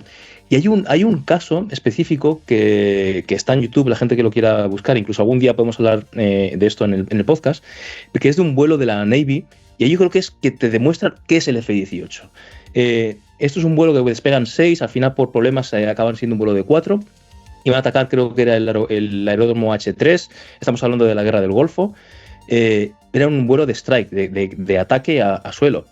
Cuando ya están incluso en modo aire-suelo, de repente les avisan, oye, que tienes un objetivo hostil a 15 millas. O sea, es un vuelo que ya estaba pensado en modo ataque al suelo. Ajá. Inmediatamente, que tienes un objetivo hostil que va hacia ti. Cambian a modo aire-aire inmediatamente en cuestión de 3 segundos, que además están las imágenes desclasificadas, se ve el HUD. Se ve cómo identifican, sí, Mi-21, tal, no sé qué, y Fox 1-1 y Fox 2, y se los cargan. Tal cual, estamos hablando de cuestión de segundos, confirman impacto, y luego vuelven al objetivo, y que es increíble, en cuestión de segundos, derriban dos cazas Mi-21 que iban a por ellos a interceptarlos, y sueltan las bombas convencionales de caída libre, y vuelven al carrier y aterrizan. Eso, un avión que encima aterriza en portaaviones. Ya. Así. Me parece alucinante. La verdad que no me extraña la fascinación que tienes tú con el F-18. En el fondo también es fascinación ¿no? La que tienen todos los pilotos del Ejército del Aire y del Espacio con el F-18, porque es un avión que en España ha hecho muchas cosas.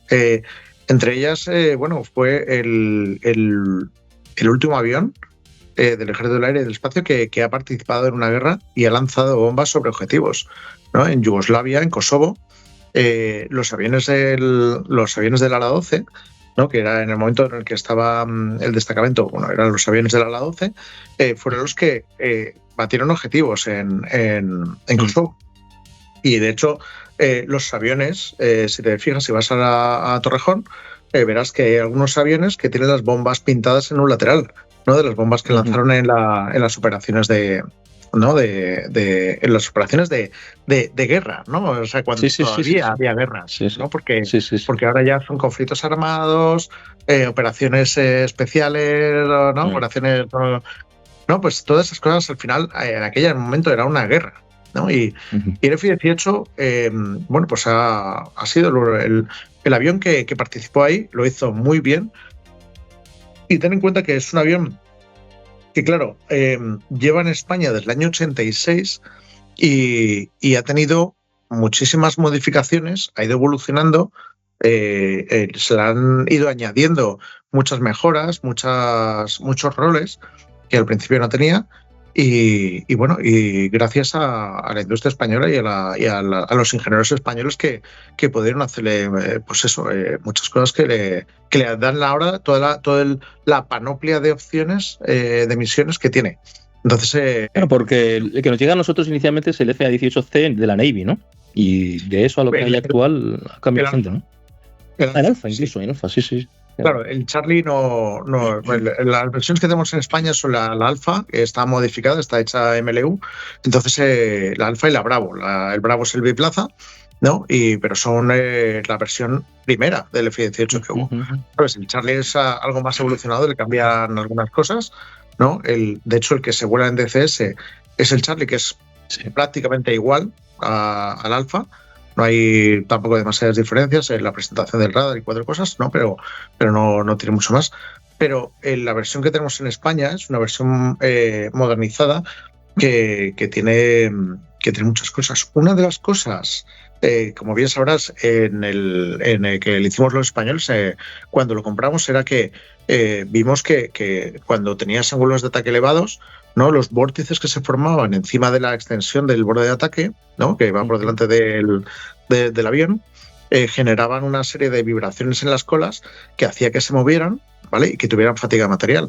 Y eso se resolvió con los leg fences, las placas estas que hay, que parece que ha clavado un titán ahí con un martillo, ¿sabes? Pero que son muy rudimentarias, pero que fueron tremendamente efectivas.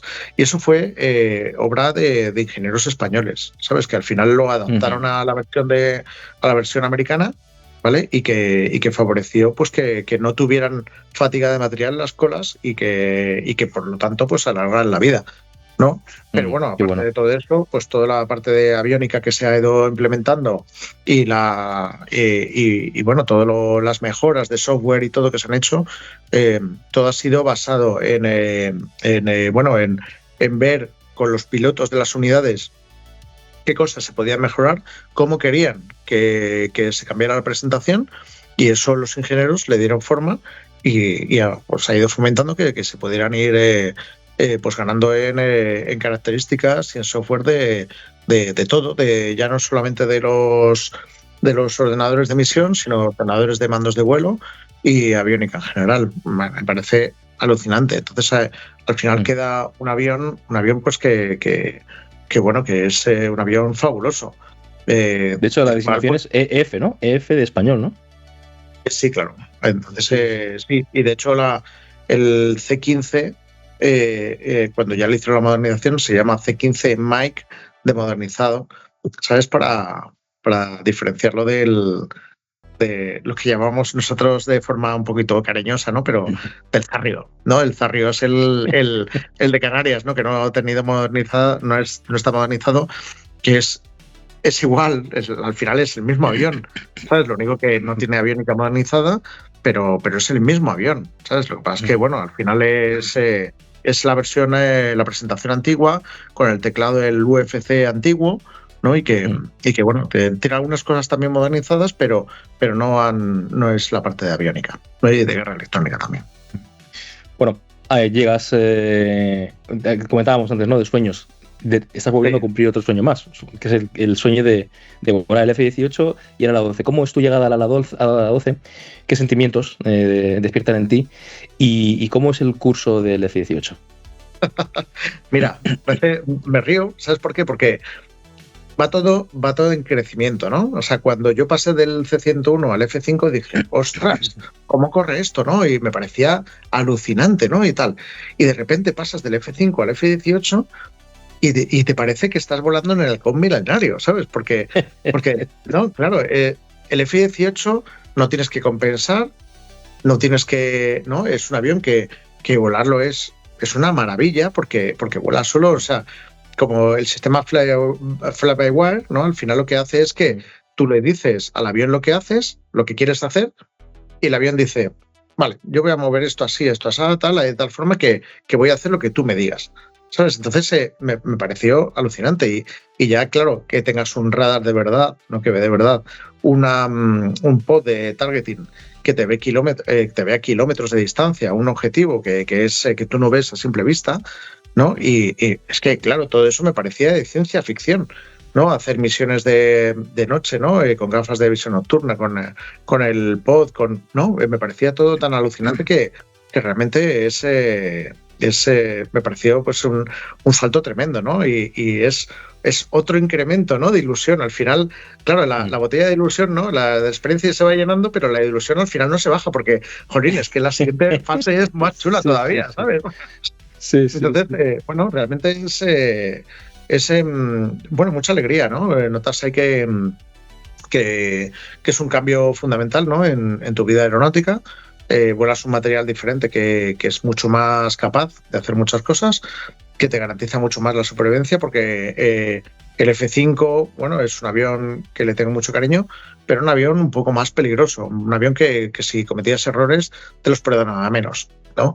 El F-18 al final es lo que es un avión más moderno, ¿no? Es un sistema de armas en el que tú lo que vas a hacer es una misión y todo lo que hay alrededor, las facilidades, no es para que tú estés más tranquilo y que seas más guay, que te bajes y con las gafas de sol.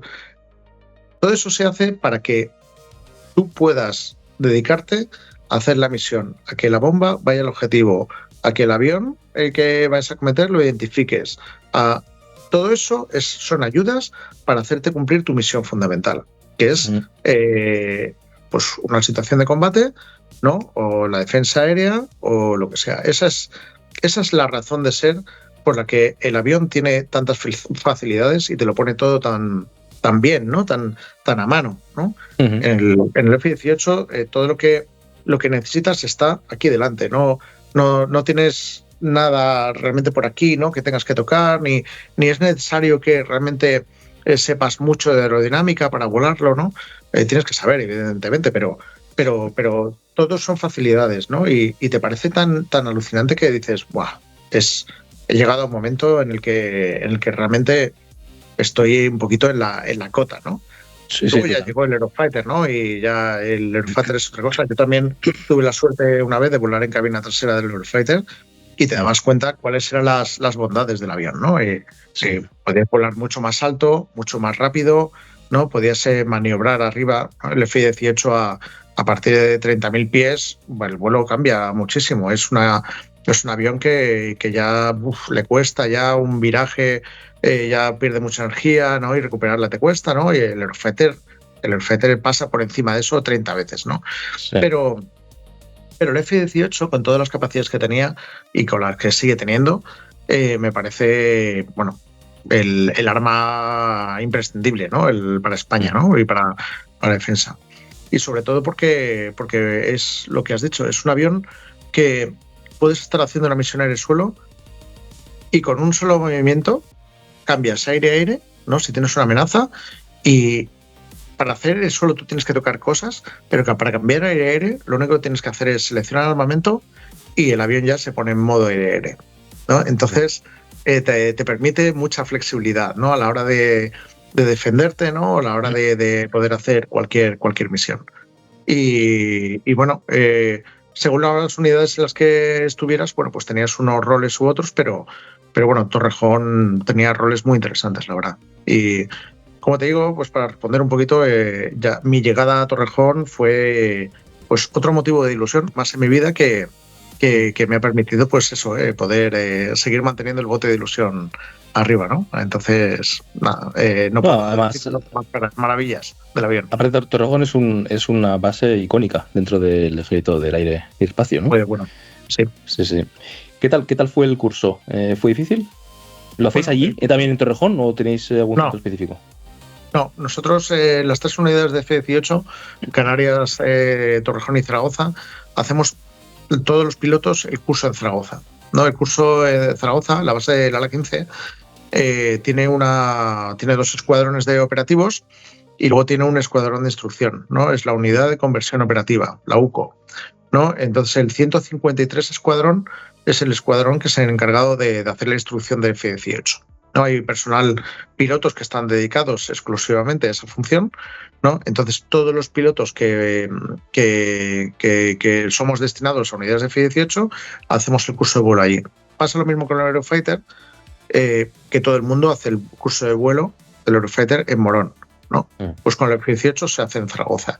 Y es un curso que cuando no tienes experiencia en el avión, es un curso que dura bastante. Bueno, son muchos vuelos, porque tienes que aprender no solamente cómo vuela el avión, que es la parte realmente más fácil, sino bueno, cómo funcionan todos los sistemas que tienes, ¿no? Y cómo combate, que tiene una forma de combatir diferente al F-5, cómo se hacen misiones en el suelo, cómo se preparan, porque preparar la cabina y todo eso para el suelo tiene un proceso, ¿no? Y bueno, tienes bastante tiempo, y el objetivo es que tú, cuando salgas del curso, te integres directamente en un escuadrón, que sí, que no tendrás demasiada experiencia, pero no tendrás ningún problema en adquirirla con el paso del tiempo.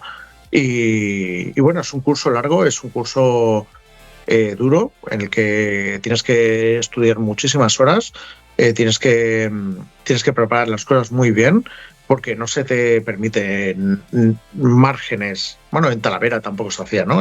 Siempre que vas a hacer instrucción de vuelo, los márgenes que te permiten son 0. Porque si tú te subes 10 pies, técnicamente no pasa nada. Pero que es lo que yo le digo a mis hijos: tú puedes dejar un calcetín en el suelo, pero ver ese calcetín te tiene que decir: tengo que recoger, ¿sabes? Ver 10 pies en un avión, dices: ¿por qué llevo 10 pies arriba si puedo llevar la altura clavada? ¿Sabes? Sí, esas cosas son cosas que al final te hacen procesos mentales que tú quieras buscar la excelencia, ¿no? En el vuelo, que es lo que se busca tanto en Talavera como en la UCO, en las UCOs tanto de Eurofighter como de F-18.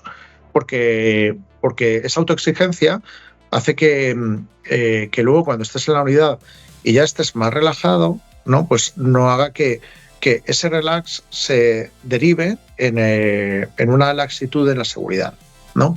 Y eso es el objetivo real, ¿no? de la exigencia en vuelo. Y los instructores de F-18 al final te lo exigen. Yo eché en total 8 meses en Zaragoza ahí para conseguir sacar el curso. No es porque sea malo, es porque duraba así el curso.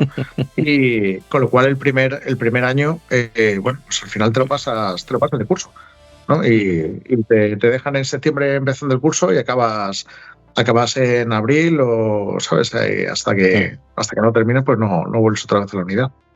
Ya. A mí, como me gusta mucho hablar del tema de las sensaciones, ¿cómo fue tu primer despegue en el F-18?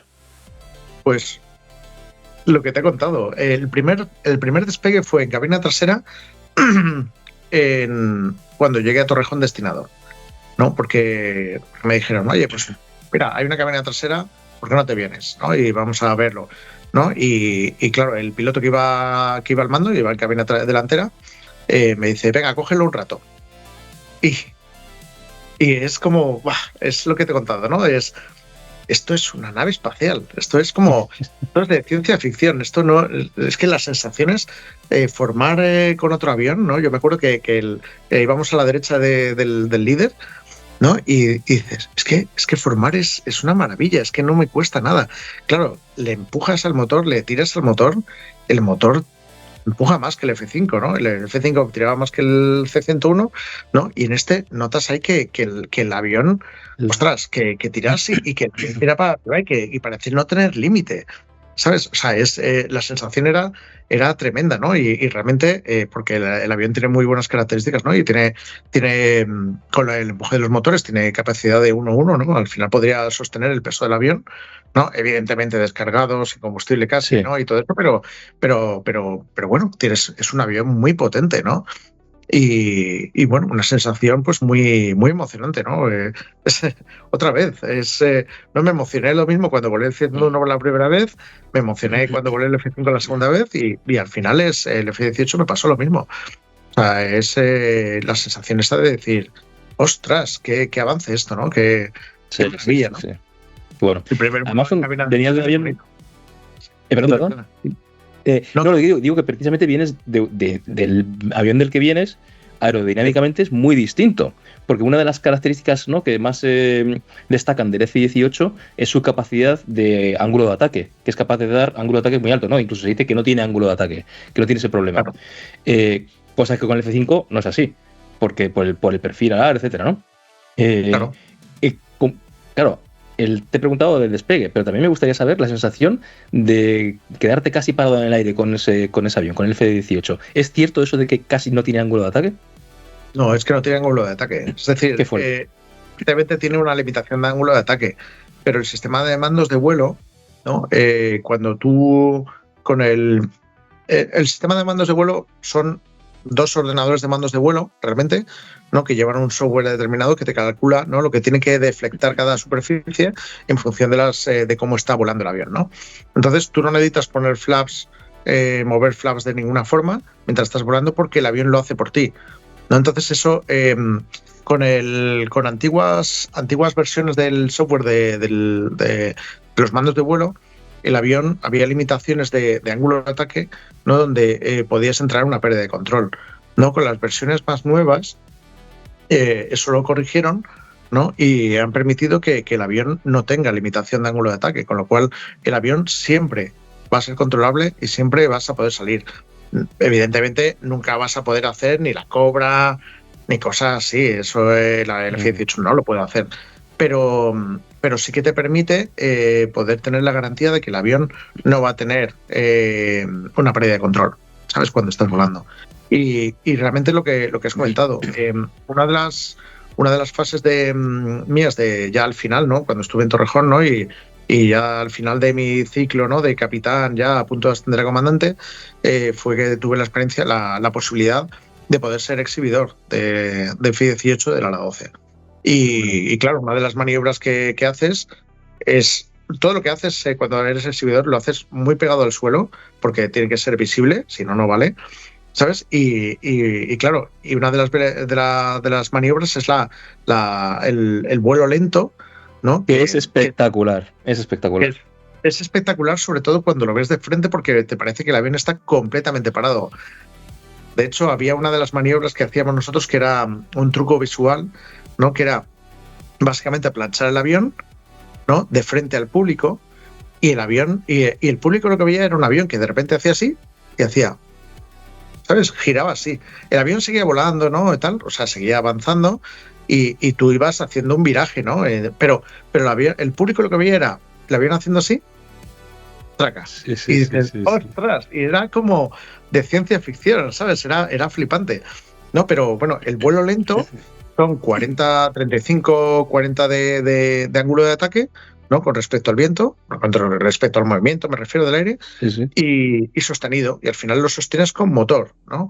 Los mandos de vuelo te permiten poder volar el avión en esas circunstancias, con seguridad, ¿no? Y claro, y es, bueno, es como un fantasma, lo ves ahí y dices, me parece increíble, esto lo ves con el Harrier y no te extraña, pero con F-18, ¿sabes? Sí. La siguiente maniobra que hacías era la pasada a alta velocidad, claro, para contrastar lo que era la baja velocidad con la capacidad de pasar en transónico con el F-18, que te llamaba mucho la atención.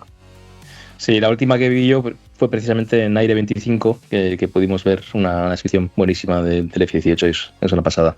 Me encanta, sí. De hecho yo creo que es visualmente de lo más bonito en ver en una exhibición, por el tipo de maniobras que hace. Sin quitarle, obviamente, no mérito al resto de los aviones, porque cualquier avión que pase delante tuyo te vas a quedar mirándolo, pero la exhibición del F-18 es muy bonita. Sí, sí que lo es. La verdad que... ¿Estuviste? Sí, no, estuviste también incluso en Riyadh, ¿no? ¿Puede ser? En la exhibición. Sí, en esta tour, ¿no? Que esa es una de las más famosas que hay, precisamente, de las exhibiciones. Sí. No, y además es que muy contento, ¿sabes? El Air Tattoo, lo bueno que tiene son 2 días de exhibición, ¿no? Haces dos días y bueno, la verdad que es el culmen, ¿no? Un poquito de la...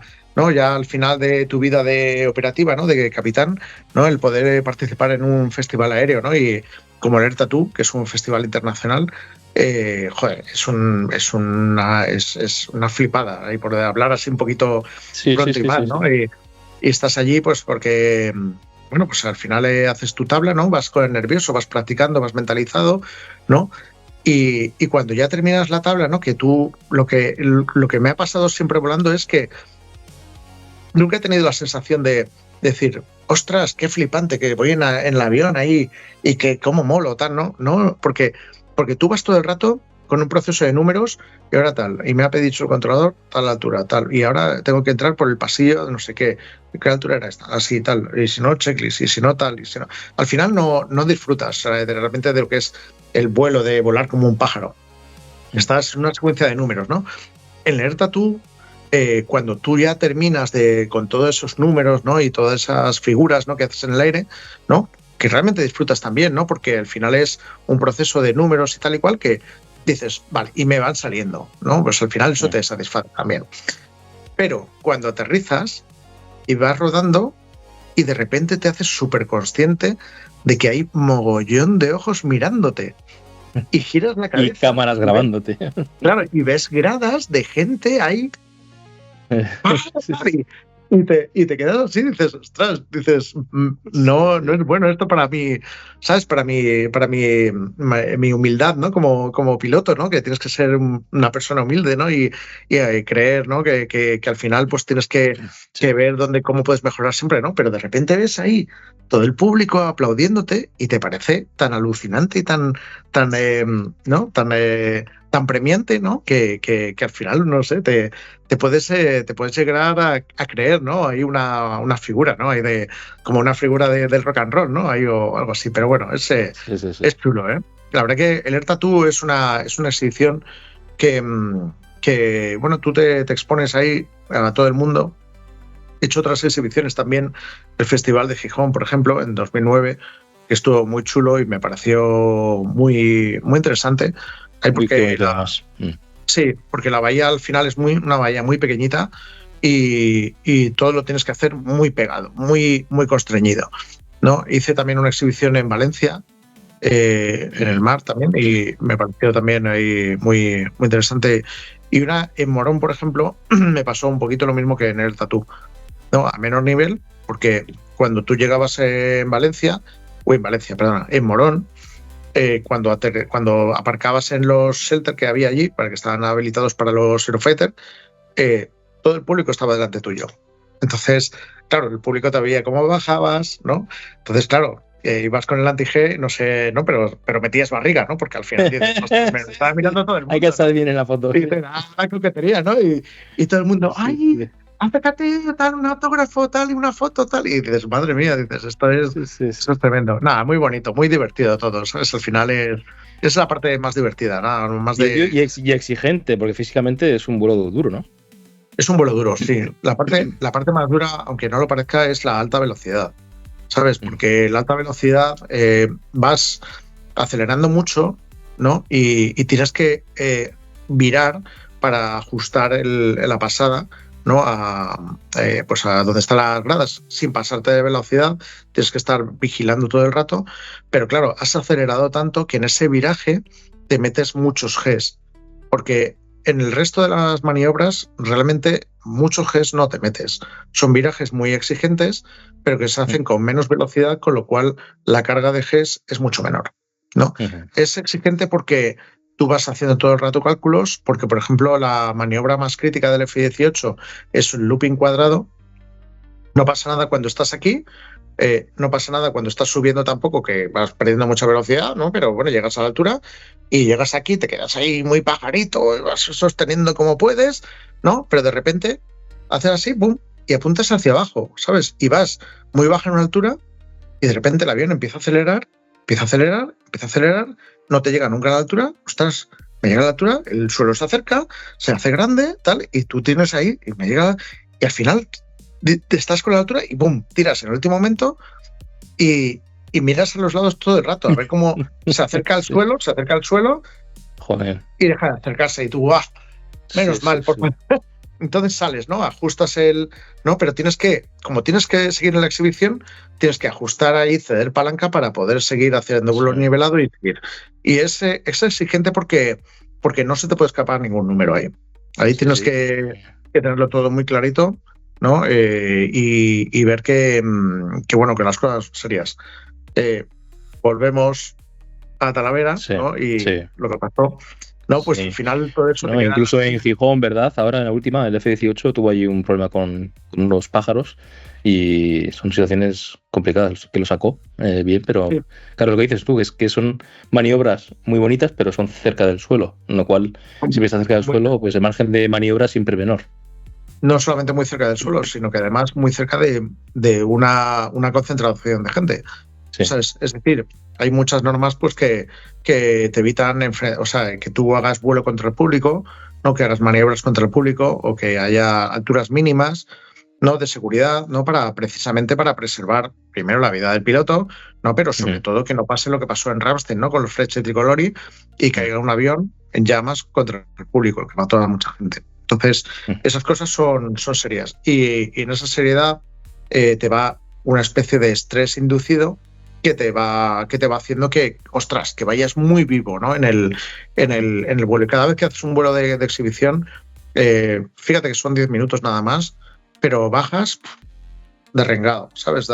En el Air Tattoo, por ejemplo, el primer día de exhibición hubo techo y no se podía hacer maniobras verticales, entonces fue todo abajo.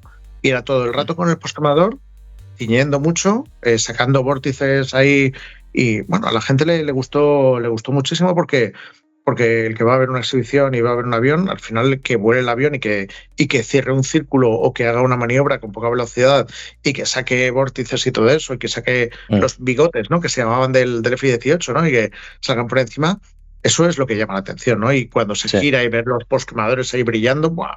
Eso es... Y el sonido es... A mí una cosa que me gusta de las exhibiciones es el sonido de estos motores, que es que es... a mí me cuesta describirlo. En DCS no lo consigues, o no se consigue ese sonido. Pero a mí, fíjate, si me tuviera que describir el sonido que hacen esos motores, es como que rompen el aire. O sea, es una rotura de aire. No es un motor de turbina de un avión convencional, por ejemplo, de los que vuelo yo, de línea, tal, sino es una rotura del aire. Es increíble. Y además, porque aparte de escucharlo, hay un momento que lo sientes en la vibración. Es una pasada. La gente que no ha ido a un festival aéreo, por favor que vaya. Aire 25, no sé si se repetirá este año, por ejemplo. Yo digo, porque yo vivo en Murcia, pues lo tengo cerca, ¿no? Y es una pasada, un ambiente increíble. Familias con los niños, yo veo a mis niños ahí metidos en el Mar Menor, viéndolo. Espectacular. Es increíble. Sí, yo se lo recomiendo a todo el mundo. La verdad que bueno, yo, claro, soy un entusiasta, ¿no? de la aviación desde pequeñito. Entonces eso a mí me gusta muchísimo. Yo le invito a todo el mundo a que venga a exhibiciones, ¿no? y a todo tipo de eventos de este tipo, porque realmente son cosas que a mí me entusiasman y creo que a la gente le puede entusiasmar también, ¿sabes? Son cosas que realmente llaman mucho la atención. Fíjate que lo que decías de la rotura del aire, una de las cosas que hacíamos alguna vez, ¿no? Sobre todo cuando íbamos a Zaragoza, ¿no?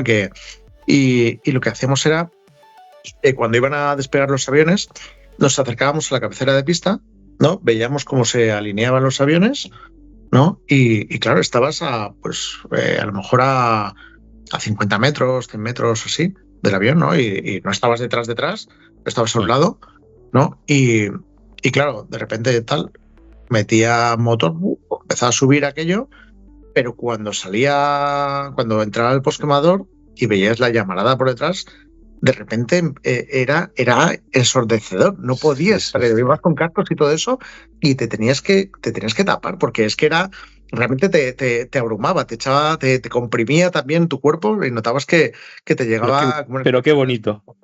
Es tremendo eso. Si tienes alguna vez la oportunidad, ahí, de verdad, ponte en la cabecera de pista de Torrejón o de algún sitio así que, ¿sabes? Y verás que es una sensación absolutamente, es rock and roll para el cuerpo, ¿sabes? Ahí sí.